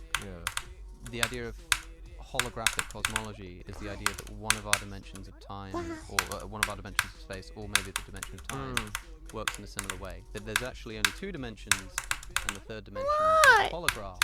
Or there's only 3 dimensions, and the dimension of time is a holograph. And That's so right. therefore, illusion. This is a good question. So now, illusion is the kind of depends on your definition of reality. Right? Now, our 3-dimensional kind of description in this room, we're talking, we're moving around, up, down, left, right. We can wait, so move forward in time. So that description of 3 space and 1 time works very well. Okay. So you may think it's an illusion, but it's a very good illusion. It's a very, very convincing illusion, right? There might be a different description of this room without 1 extra dimension. You could imagine it exists. It's just very contrived and a strange description of these events that are happening if you don't use, say, one of the dimensions. No! It's possible, right? but it's just not. I realized that I clicked early before I even saw the monitor. And the idea, this idea of holography is that really there are two ways to describe things. One of them might be easier, at least in some language, in the language that I'm familiar with. No! But that depends on the situation. Stop doing that. And we know there are situations where this three-dimensional description becomes very contrived, and those are near singularities. Right? So these places where quantum gravity plays a role, where basically there are strong fluctuations in geometry. You could have black holes popping in and out of vacuum. Oh my God, no. Very strong curvature. So these are places where we really understand we need to understand quantum mechanics and gravity playing together. And right now we don't. I'm gonna die. So in such situations, in fact, a more Why? satisfactory, What is described happening? language is a language without one of those dimensions. Now, this dimension you're taking away, it could be a dimension of time or it could be a dimension of the space. And depending on the setup, the problem you're trying to solve, the kind of singularity that you're dealing with, it could be a dimension of a space that is easier to take out of a dimension of time. And for the Big Bang, this holographic cosmology, the idea is that when you get close to the Big Bang, or Big Bang singularity, if you want to, past the hot Big Bang, maybe, close to Big Bang singularity, this is where this 3 plus 1 dimensional description breaks down, and maybe you just have 3 dimensions of a space. No dimension of time. No dimension of time. Just dimensions of space. Just dimensions of space. So that's an example of the basically you have regular time all the way down to some point, and then at that point, it's not that the time stops to exist. It's just that your description, your stories in terms of time becomes more and more convoluted. Is this a version of time being like an emergent property? That's No! So as you go towards the Big Bang, it gets to a point where it's not that time ceases to exist, but you're operating on a level where this holographic illusion, if you like, of time, it just sort of doesn't apply in the same way that temperature is an emergent property, in that like things are hot and things are cold. But if you go small enough down as the atoms, you realize that temperature is just atoms vibrating, and an atom vibrating is not hot or cold in itself. You have to zoom out before you get this concept of temperature, which is emergent. You know, a cake is spongy, but if you zoom in and look at all of the atoms it's made of, none of the atoms are spongy. You have to zoom out, and it's not like when you start zooming in with a microscope to this cake, sponginess just disappears. It just, you're operating on a level where it just hasn't emerged yet. Time might be a property a bit like this, where not so much zooming in, but going backwards towards this Big Bang singularity. Time as an emergent property just sort of doesn't apply here, or something like that. That is an excellent analogy. In fact, we have a technical word for exactly the zooming in and out. It's called holographic renormalization. What? Well, I mean, Phil has a video about holographic renormalization. This is the most unfair thing that ever happened to me. That's right. This is even worse than this. One phrase that we often hear, especially in like popular apologetics and just general sort of discussion, is that Insane. the laws of physics break down at the Big Bang. And this often is used to indicate this impenetrable epistemic boundary that we sort of can't really discuss or talk about the Big Bang scientifically, because that's where our laws of physics break down. Is that true? Is there a sense in which that's true? And if it is true, does it place the Big Bang like outside of Listen to the scientific music and you'll apparatus be if fucking science fine. relies on laws to sort of explain the universe, and these laws break down at the Big Bang? You know what I mean? I mean, it sounds a little bit like when time stops existing. It sounds like physics beginning to break down. But I don't know. You must have heard this language before. Yeah, of course. Do you think it makes sense?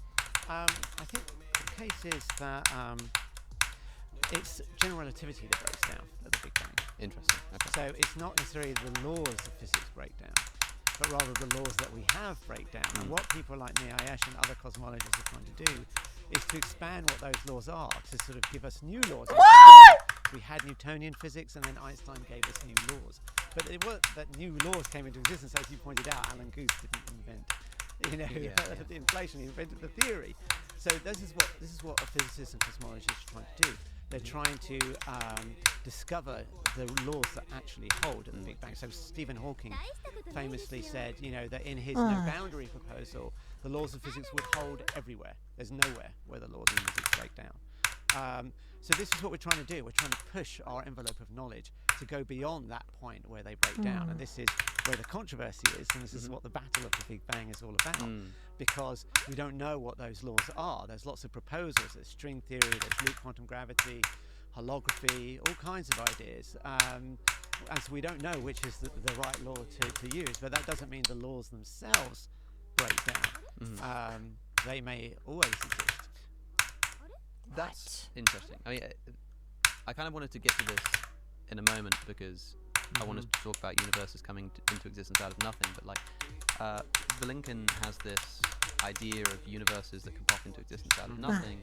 And in your book, you talk about how there's this criticism that you've made from the video that this would require these laws of physics to like exist before the universe came into existence. Because if you imagine like the universe popping into existence from some quantum fluctuation, that means the laws governing quantum physics must predate the universe. And Lincoln says that he just thinks that the laws of physics just exist like as a platonic object. They're just these things that just definitely exist. That's definitely not my view of the laws of physics, but it does lead to this interesting question of like, it does seem like there needs to be something exterior to all of this, right? That, like, I would say that even if the universe were past eternal, there's still a good argument to say that it requires some kind of sustaining cause. And this is something which someone like Aquinas agrees with. Like, I think Aquinas thought that the universe did have a beginning, but he also said that even if it didn't have a beginning, it would still need some kind of cause.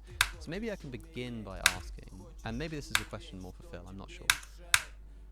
If the universe did have a beginning, if we did know that it did have a beginning, either the beginning of universal inflation, or there is a Big Bang singularity or something.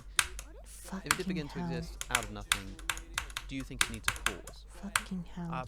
Personally, my opinion is no. We certainly can't demand that it must have a cause. Okay.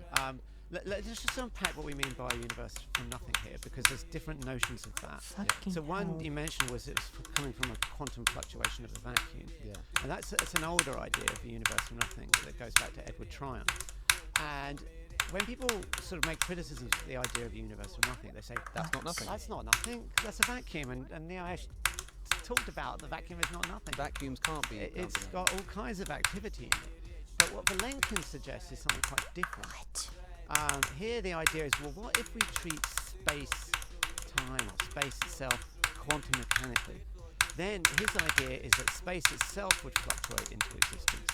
So it's not coming from a vacuum. So where's it coming from? In his view, it's coming from a state with no space. Okay, so just to be clear, when I say nothing, I'm talking about, like, as Aristotle said, what rocks dream of. I'm talking about what you see out of your elbow. I'm talking about nothing, right?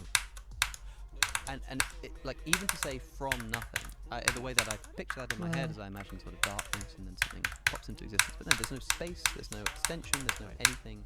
But that's right. In Vilenkin's model, there is no space. The way you can think of it, you've been involved in philosophy of religion, Alex. And you'll be familiar with the idea that God created the universe ex nihilo, no materials. So that's what we're talking about here. It's exactly analogous. The universe was created ex nihilo, nothing material that we know of. Nothing like anything you can see in this room, not even a vacuum. So no space. So Phil, why aren't you worried? If you think things can begin to exist without causes, then why aren't you worried, as the common line of argumentation goes, that a deer has just spontaneously begun to exist in your kitchen and is currently destroying it? Shouldn't you go and check? Well, I asked Vilenkin this. I sat in his office and I asked him, I said, why can't a tiger just appear in this room? And actually he said to me, well, tiger could appear in this room. There's a quantum probability of that happening. Yeah, that is true. Right? But it's just unimaginably unlikely, so no need to worry about it. But that wouldn't be out of nothing, right? That would be out of the... No, that wouldn't be out of nothing. So why aren't you worried that a tiger might pop into existence out of nothing? Not as a really unlikely quantum fluctuation of atoms or whatever, but out of just, like, nothing. There's no space, there's no nothing. It just the tiger just appears. Why aren't you worried that that's going to happen right now? Well, we're not in nothing. So if it can come out of nothing, well, that's not where we are. We're in this universe. So we have to play by the rules of this universe. Now the question is, could a tiger appear out of nothing, like not empty space, sorry, just no Just space, nothing, yeah. right? Well, what Vilenkin tried to do was to use inflation. Say, look, the probability of a universe Yes. coming out of nothing and actually lasting is incredibly small. But what he suggested, and this is why it's called tunneling from nothing, that it could tunnel to a state where it would then inflate and become a big universe. No. So if it was just a tiger with no inflating energy, then it would just sort of go back into nothingness, as it No. were. Sure. But so now let's go on to this issue of causality. Yeah. Right? So if the universe came from nothing, would it need a cause? Now, what I want to do is ask the question, well, let's suppose God created the universe. Does God need a cause? Right? And the reply is often, well, God doesn't need a cause because God doesn't have a beginning. It's God only things necessarily exists. God doesn't have a beginning. It's only things that have a beginning which need causes. Yeah, that's right? how the Kalam. Okay, yeah, so that's in the Kalam argument. Now, that's not the statement that God exists eternally into the past, right? But rather the claim is that God exists timelessly and then enters into time. But now let's go back to Nietzsche's holographic cosmology model.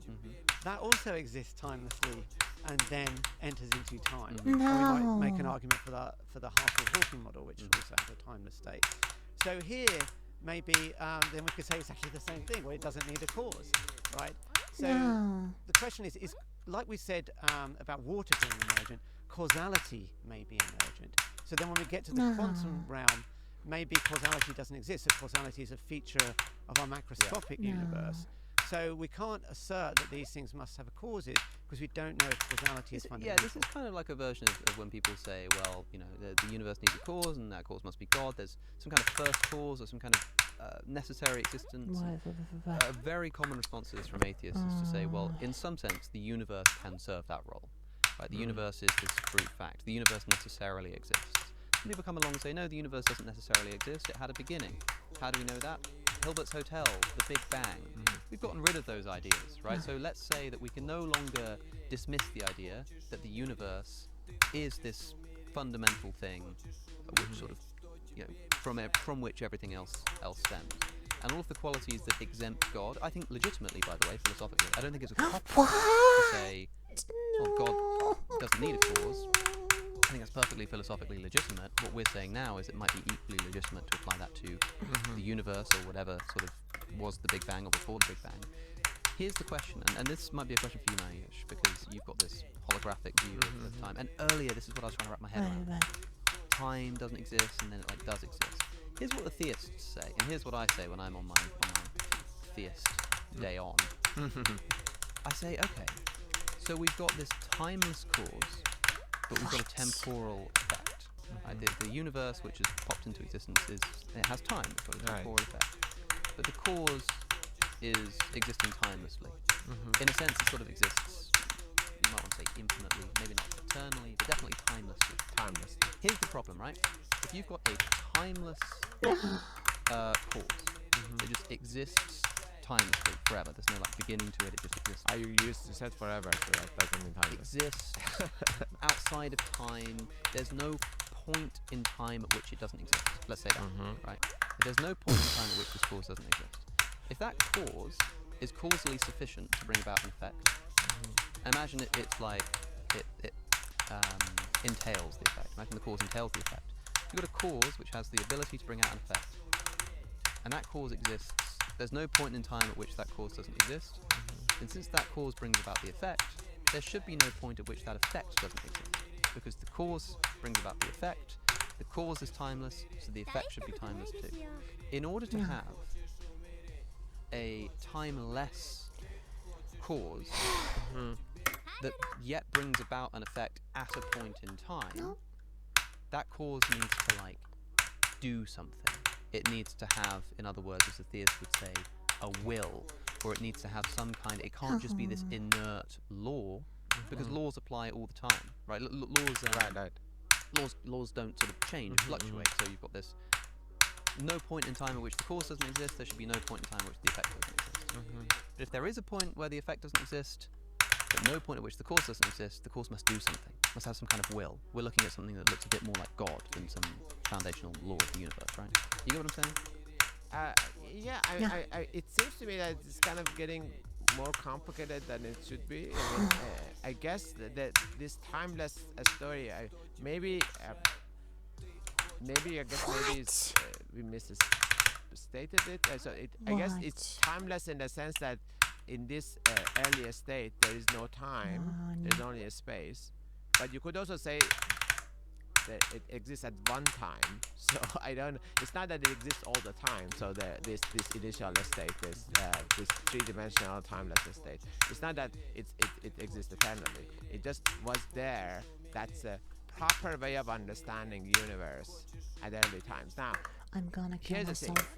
It's not that there is one or the other, right? So I think you're kind of separating the cause from the effect.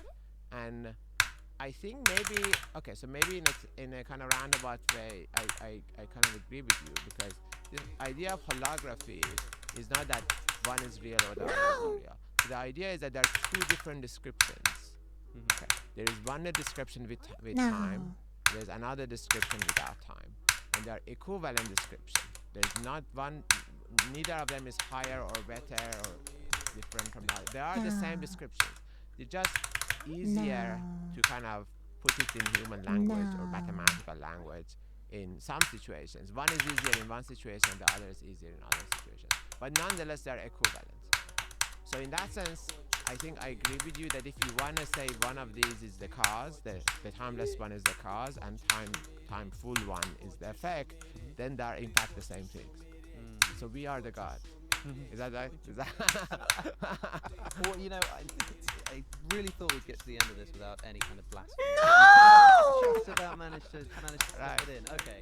Okay. That's interesting. And of course, like a model like this holographic universe is even if we spent the whole podcast talking about it, there's too much to go into, which is why once again I will wave the book around and implore people to go and buy it, because I mean Carlo Rovelli on the front cover describes himself as an intellectual feast, and I think he is right. It is phenomenal. So many questions left unanswered. I mean, one is to say that, like, okay, so we were just talking about this. Phil, recently Joe Rogan went viral for saying that he's, quote, sticking with Jesus. Reason being that the difference between science and religion is that science only asks you to believe in one miracle, that the universe just sort of pops into existence out of nothing. Okay, maybe that relies on this idea that the universe has a beginning at a point in time, which, as we've discussed, it might not. The universe might be infinite. But as I said, even if the universe is past eternal, it still seems that there would be some reason why that eternal thing exists. And so Joe Rogan says that the miracle that the scientists ask you to believe in is that the universe just sort of exists for no reason or out of nothing, or however you want to think about it. And like, if you think it's so ridiculous to believe in the miracle of the resurrection, isn't it equally ridiculous to believe in that kind of miracle? Oh my science, god. therefore, ultimately based What on an intellectual. Well, let's separate the two miracles, right? One is that the universe came from nothing, and I think we can say for sure that we don't know that to be true. It's not impossible. Valenkin has this interesting idea, but as we explored, there are lots of interesting ideas, and we have to embrace the uncertainty. I think that's kind of the theme of the book, is when people tell you, the universe came from nothing, or it had a beginning, or all kinds of ideas, embrace the uncertainty, because we don't know, right? So we can't say the universe came from nothing. So Joe Rogan, I think, is just misstating the case here. But that doesn't mean we shouldn't address this issue of what's the reason that the universe exists. So another interesting model that we haven't talked about too much is this idea of a time loop. And interestingly, this would also challenge our notions of cause and effect, right? Because what's the cause and what's an effect if we're on a loop in time? And William Lane Craig said that this was a desperate attempt by atheists to avoid God. But what he didn't know is that Richard Gott, who came up with this, was potentially a believer. So the question might still be, well, why does the universe exist? And, I think what we can do in cosmology is not necessarily to answer really big questions. I mean, that's for philosophers. And what cosmologists want to do is push the envelope of our knowledge. So we've got a point, the Big Bang, where our knowledge currently sort of stops. And what cosmologists want to do is push beyond it. And that's the battle. But I don't think that's going to give us answers to, why does the universe exist? I mean, you can try and make inferences about it. Like if we look at the Vilenkin tunneling from nothing model, you could say the universe exists because the laws Fucking of physics liquid exist. button. And maybe the laws of physics are necessary. Maybe they just couldn't be anything other than what they are. So if you're looking for the necessary Come thing, on. maybe it's not God. Maybe it's the laws of physics. And I kind of like that better than God, because we know the laws of physics exist in some sense. Now, exactly in what sense they exist, that's the thing for debate. But I like that better than God, because I think, well, laws of physics seem more parsimonious. I But of course, never this is a thought I would speculative survive. idea, I was and prepared to maybe die. there is no reason. Maybe it just is. And I think Bertrand Russell just said the universe just is, and that's it.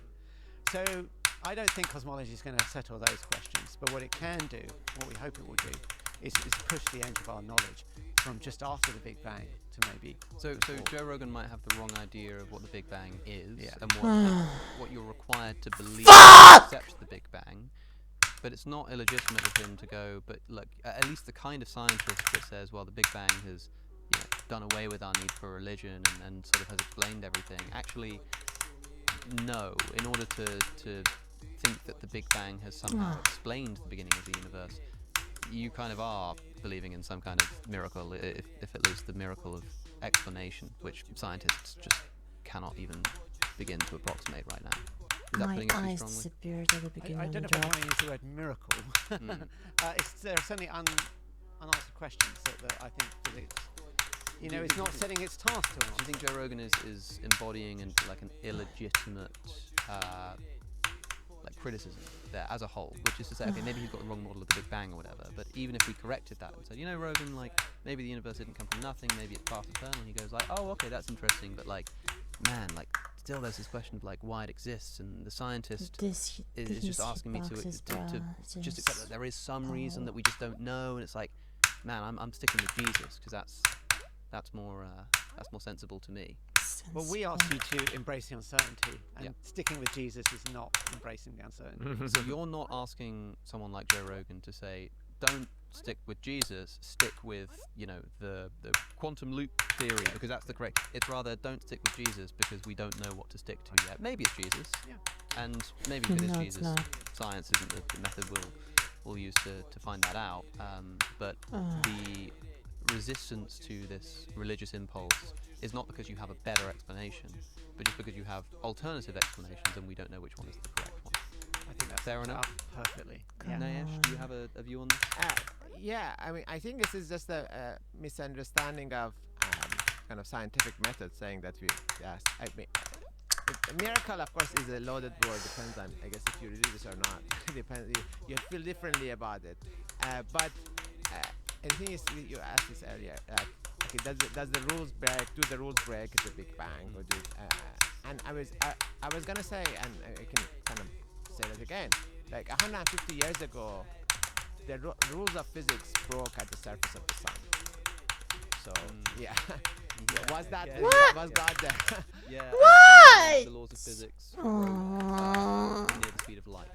The laws of physics broke, with really heavy objects. That's right, absolutely. I mean, at various stages in the development of science, we had certain rules or laws, approximate ones, and they were very good in some domains, and then we pushed them, at some point they broke down. And 150 years ago, that was the surface of the sun. And then we learned about relativity, learned about nuclear physics, and then we could then explain about how plasmas behave, how convection works in plasmas, and how nuclear fusion works. Now that point is near this Big Bang singularity. Fuck! Are we making progress? I think we are making progress. I think we're pushing further. My But I brain mean, it's just... kind of an arbitrary point to say that, okay, so now this is the science is going to end here, definitely. And My brain it could have just- ended, I suppose, any point in the past 300 years, at any point, right? But it hasn't. It's been making progress steadily, and we're doing the same things. Fuck! But I think about kind of broader implications of whether, is there room for religion in science? I think there is. I think this is more of an evolutionary question as opposed to For Spinoza's God, maybe scientific. maybe. Still a scientific question, but maybe science of humans, not science of cosmology. Which is to say that, cosmologists are humans, and humans have lived with religions for thousands of years, if not longer, as far as we know in written history. So the question, and this is the question I Come like to ask, on. that you can What is take a happening? cosmologist out of religion, or out of religion, but can you take religion out of a cosmologist? I mean, if this is something that's built into our DNA, you could say, okay, I'm not Christian, I'm not Muslim, I'm an atheist, but then you're still living life the same way your ancestors have been living, and I mean, on the surface it's very different, but we're still drinking water, we're still breathing air, so certain things in our brain may work the same way, and then maybe we kind of develop religions in new senses, like, for example, is inflationary cosmology or a string theory modern day religions? First of all, how we do you kind of go survive into that to 31? what extent that question even meaningful, right? That maybe in some sense there are similarities, but then also there are differences. I mean, where we do make connections to experiments or nature, we Right. pose testability or falsifiability as a criterion. Maybe that's where we try to distinguish ourselves. But I mean, this is a very fuzzy kind of gray area, exactly where science becomes religion or vice versa. What? So it's but I think that's one thing that I think Right. religion, as much as we may What? want to distance ourselves from ancient religions, I think this is part of our No, society, and it may show up in different なるほど。 guises in terms of dogmas or in terms of the way we build communities. Fuck. Religion has been used to build communities for thousands of years, and we build communities among scientists. Are we using similar practices? Yeah, right? like science is not immune from dogma. This is the point. And in fact, we were just talking before we shot about how is it chapter 10 of the book that talks about like the relationship to religion and science, and you want to ask the question, like as if I just asked to you, Phil, sort of, well, is there place for religion within, or is there space for cosmology within religion? You know, does cosmology sort of fit within this religious picture? The question you want to ask there, Nayesh, is you know, is there like religion in cosmology? Right. At least those elements of religion which involve dogma and faith and belief without evidence, like that can occur in science too. And the history of science is littered with people who are unable to accept consequences of particular ideas because of essentially dogmatic assumptions.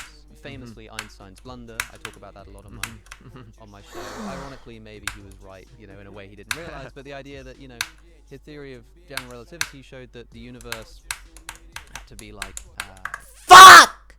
but he believed that the universe was eternal and static, but general relativity said that it will collapse, and so he introduces this cosmological constant which holds it in place, and then when he realizes that the universe is actually like expanding and not, you know, static, he's like, I was so silly, he takes it out, he calls it his greatest blunder, and it's because of a philosophical commitment that he wasn't sort of willing to let go of. And philosophical commitments have gotten in the way of science, not just like religious institutions Is standing in that front of scientists and trajectory? saying, you know, you shall not enter, but scientists themselves unable to shake certain conceptions. And one of my favourite things that I've just thought about that you do in the book, when you're talking about the multiverse in particular, and this idea that the multiverse is ridiculous, it's so silly and speculative, and as if there are billions of multiverses. Go like, come on, universes. And you very briefly, in like one sentence, track this history of science, where you say, well, it used to be that the Earth was special, and there were no other planets. Then we discovered actually there are others. But our sun is really special. We realised that the planets go around the sun, and our sun is this really special object, separate from all the stars. And then we looked at the stars more closely, and we realised actually there are billions of suns, and all those little stars are actually the same as our sun. There's nothing special about it. And then we thought, okay, but like all of these stars are sort of collected into this galaxy, and there's this one galaxy that we all exist in. And then we started seeing these fuzzy objects in the sky, which Kant calls an island universe. And we're like, no, it's just some kind of weird star or something. And then, thanks to the work of the Harvard computers, some very, very like undersung heroes, women who were sort of doing the calculations that allowed us to discover, because of a particular kind of star in those fuzzy patches, that actually those fuzzy patches are galaxies as a whole. So first the Earth was special, then it wasn't. Then the Sun was special, then it wasn't. Then our galaxy was special, then it wasn't. There were lots of galaxies. What? This is so dumb. Where's this heading? You know, I don't want to Ryuna. but it seems at least plausible one day. What kind of player am I? What am I Look doing? back on those instances of science, Fuck. and people who are unwilling to accept that as a conclusion made you beholden to philosophical ideas. Not to say that you have to accept it's true, but if you are just unwilling to entertain its plausibility because it's just ridiculous, think how many times that has been said about so many scientific ideas, to the extent that scientists have been like laughed out of the room. The first guy to like look at the continents and think, you know, it kind of looks like the Americas slot into like Africa and Europe, laughed out of the room, you know. Right. Yeah. And yet we now know that to be the case. I think it's a good reminder, and I think reading a book like this, as I say, it's in part a history. Going over the history of this happening over and over again is a reminder to be like, we just don't know, man. Right. We just have absolutely no idea. Maybe we will one day, but for now at least, I think this is the best we've got. And I think this is one of the best overviews available in print. It probably is the best available. I should have said the best available. Honestly, guys, I told you this earlier. I think the book is a triumph. I think it's phenomenal. It's gripping. It's so well written. Doesn't have any bloody maths in it, which is awesome, and it covers all of this kind of stuff. We didn't even talk about whether you can create a universe in a lab. We didn't talk about quantum loop gravity. We didn't go into all the implications of causation and religion and stuff. I mean, how many chapters is it in total? 12 chapters. String theory, the big bounce. You know, we didn't talk about the big bounce. And, Oh my god. timer-shaped universes and universes that are self-causing. It's all in here, and perhaps we'll have to do this again sometime to cover it even more, but I can only recommend that people go and read the book. It's out now, right? It's out now. It is out now. What? So, yeah, everyone go and check it What am I out. doing? Guys, What thank am you I so much. doing? It's been fun. It's been an absolute pleasure, Alex. Thank you so much. It was wonderful. Thank you very much. What Alex. am I doing? If you enjoyed that conversation, you might like my previous episode with Brian Greene on string theory, the multiverse, and the limits of science. Whatever, You that's can watch enough. it by clicking the link that's on your screen. Thank you, Alex.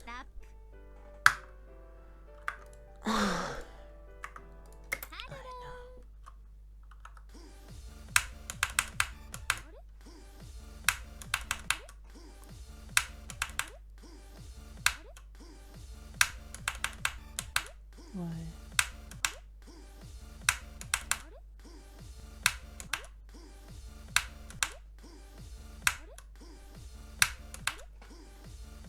What is happening?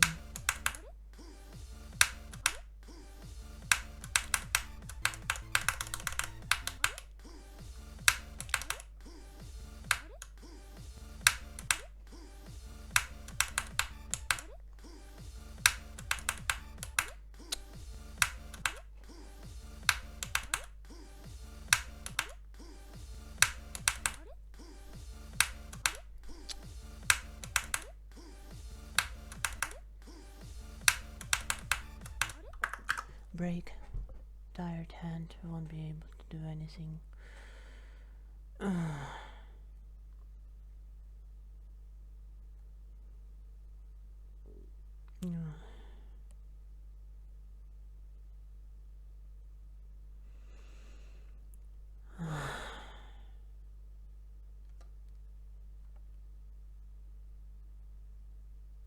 Who's that guy?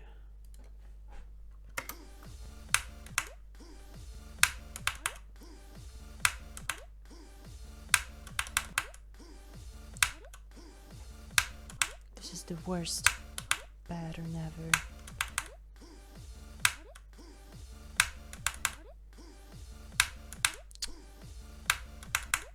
Fuck this level in the ass.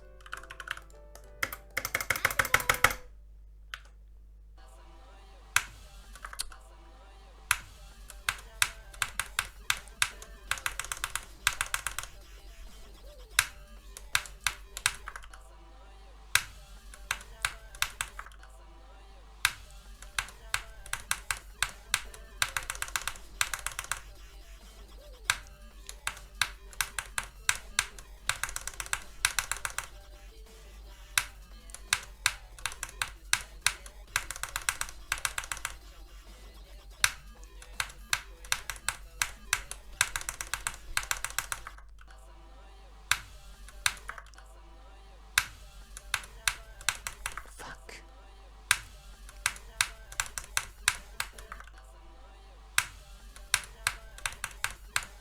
What am I dying to? Too fucking fast, are you slow? Late.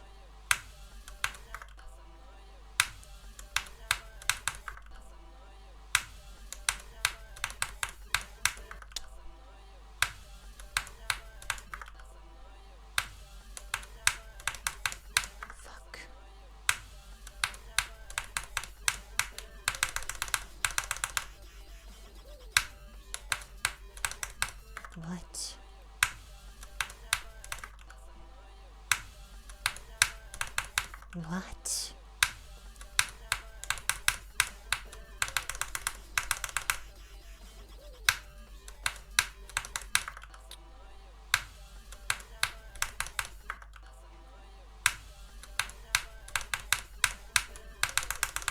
What? I'm dying to the next clicks if I pass double click.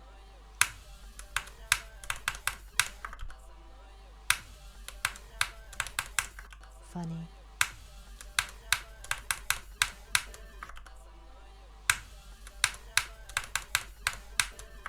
Are you for real?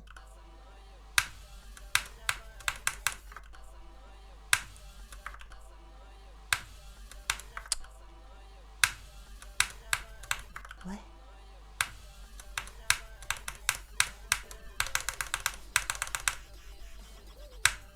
What?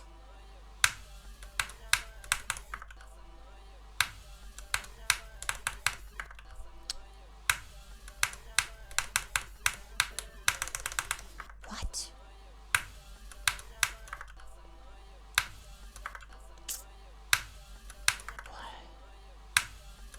What? Oh my god.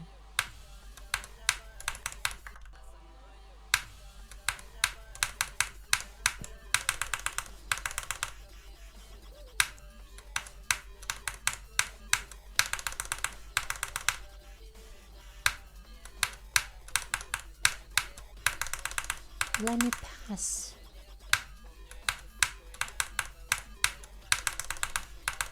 They just don't want to let me pass the fucking wave. It does. I think this is my best. And I even died to the mini wave like a slut. Oh my god. Oh, I'm sorry.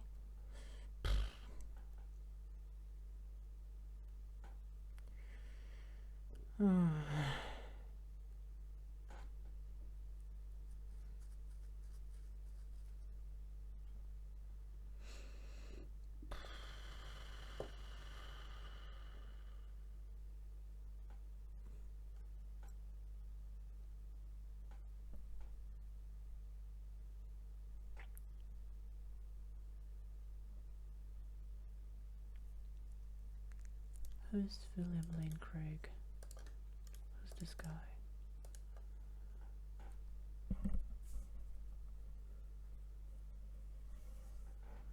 Oh, so this incredible.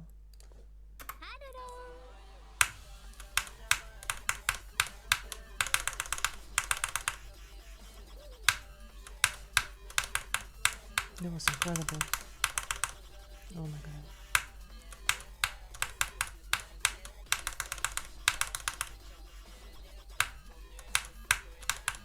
Anyways.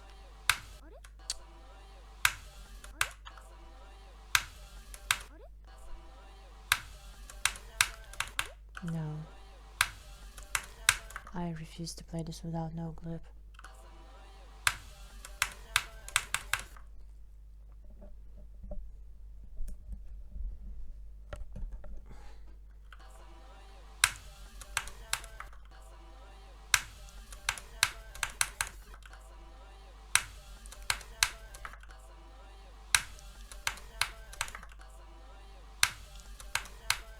Later. It's faster.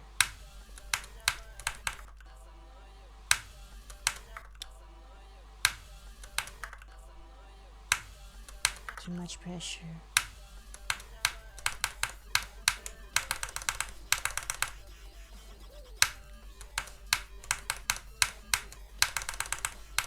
What?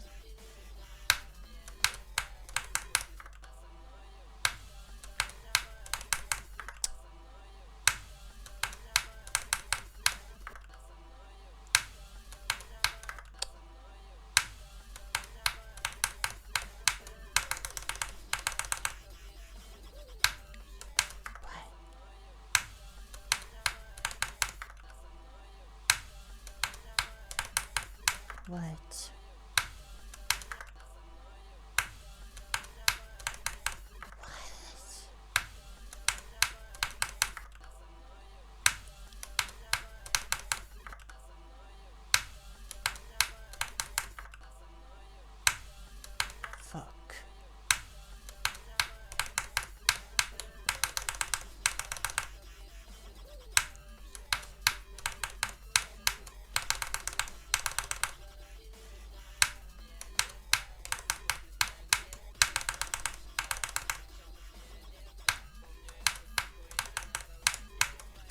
pathetic, miserable.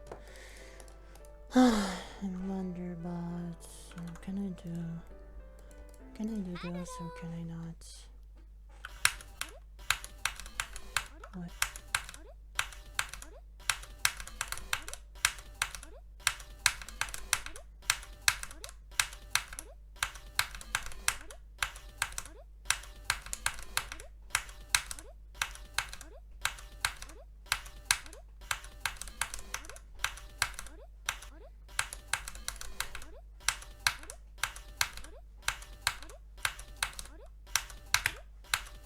I guess that was it.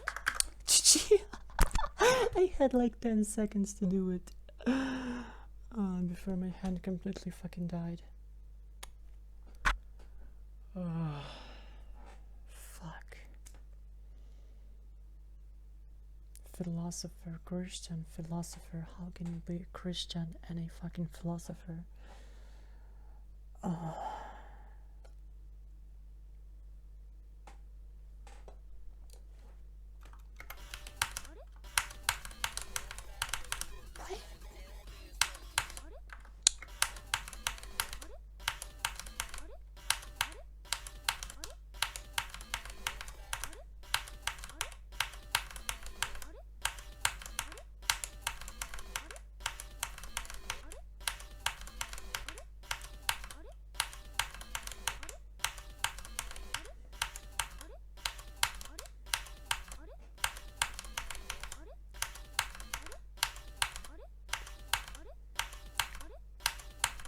Done. This is so laughable that I can only play for 5 seconds.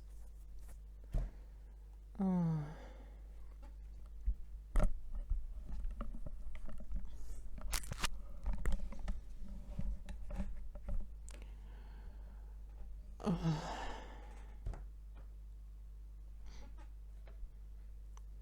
Capturing Christianity. Oh my god.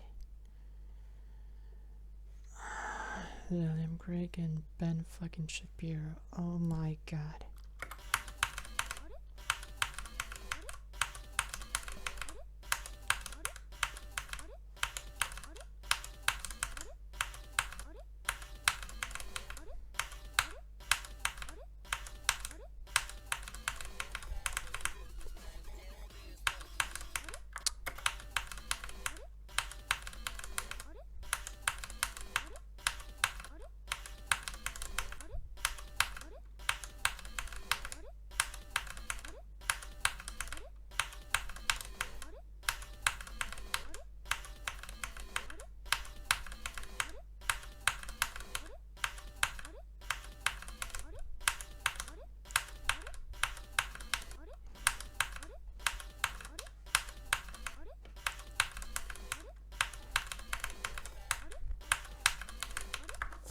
Break.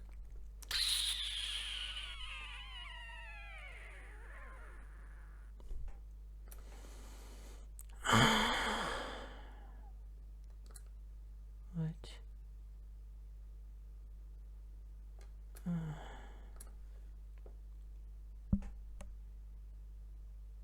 I'm tired of those people with blue eyes. They annoy me. I'm telling you. I love people with purple eyes.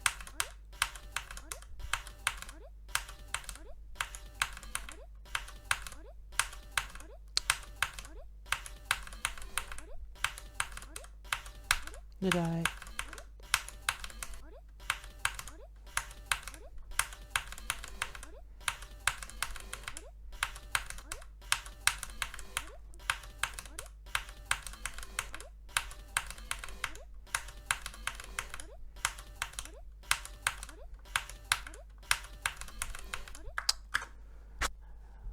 Oh. Phil, Nayesh. I know what to do, guys. I cannot play the level for more than 20 seconds at once. Unfortunately, so I have to waste my time reading fucking comments.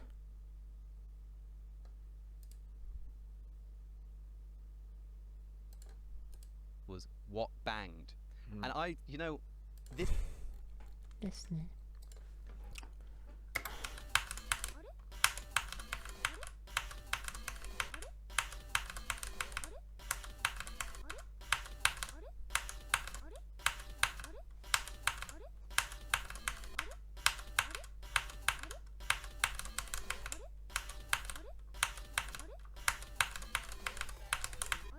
Really.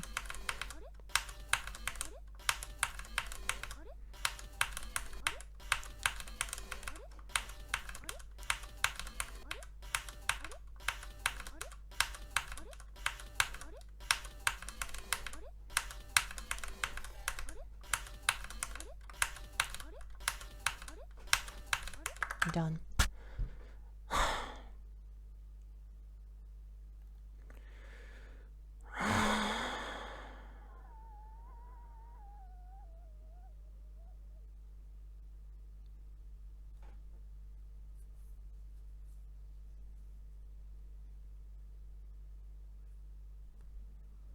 Huge difference. Oh, what? No, I don't.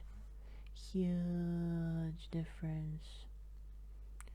Huge difference. Huge difference.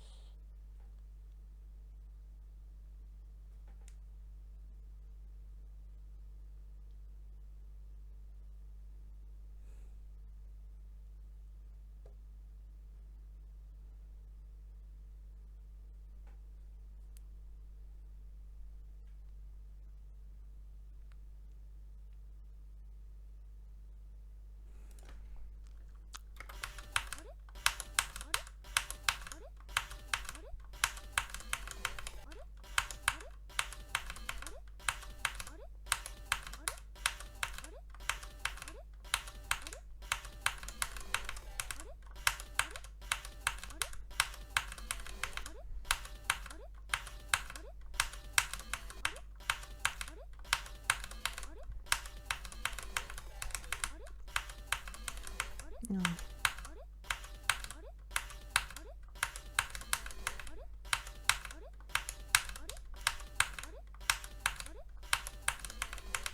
Done.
Still bad.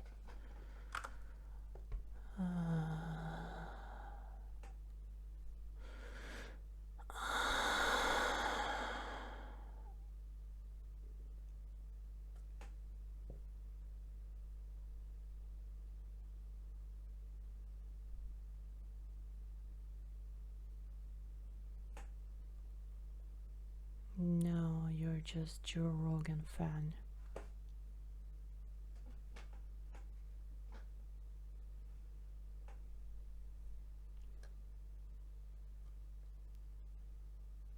Why would the creator even need to be intelligent?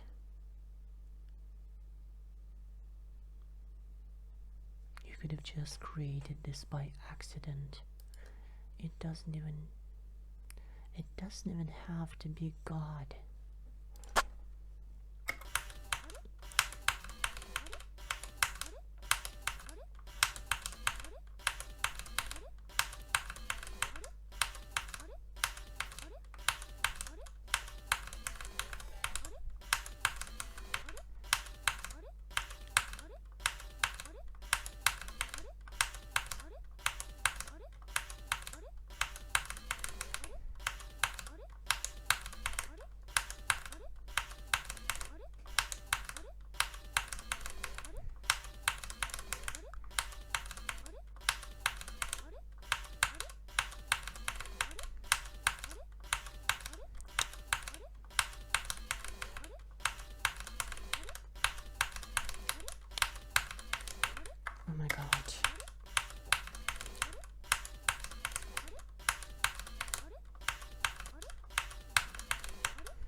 Ah, なるほど.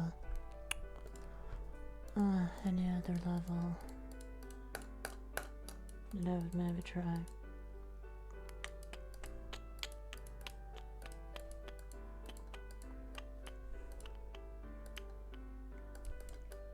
No.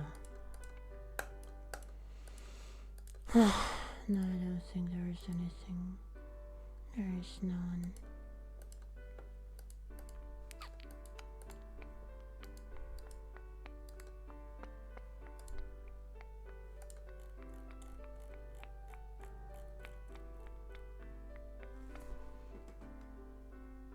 Oh no, oh no. There's some shit on my monitor and I just... Oh no, no. How did I clean my fucking monitor with my fingers? Oh. What can I use instead? Anyways. Yeah, I guess that is it. Goodbye guys. Goodbye from me, goodbye from Aruna, I mean. This session, I guess. Yeah.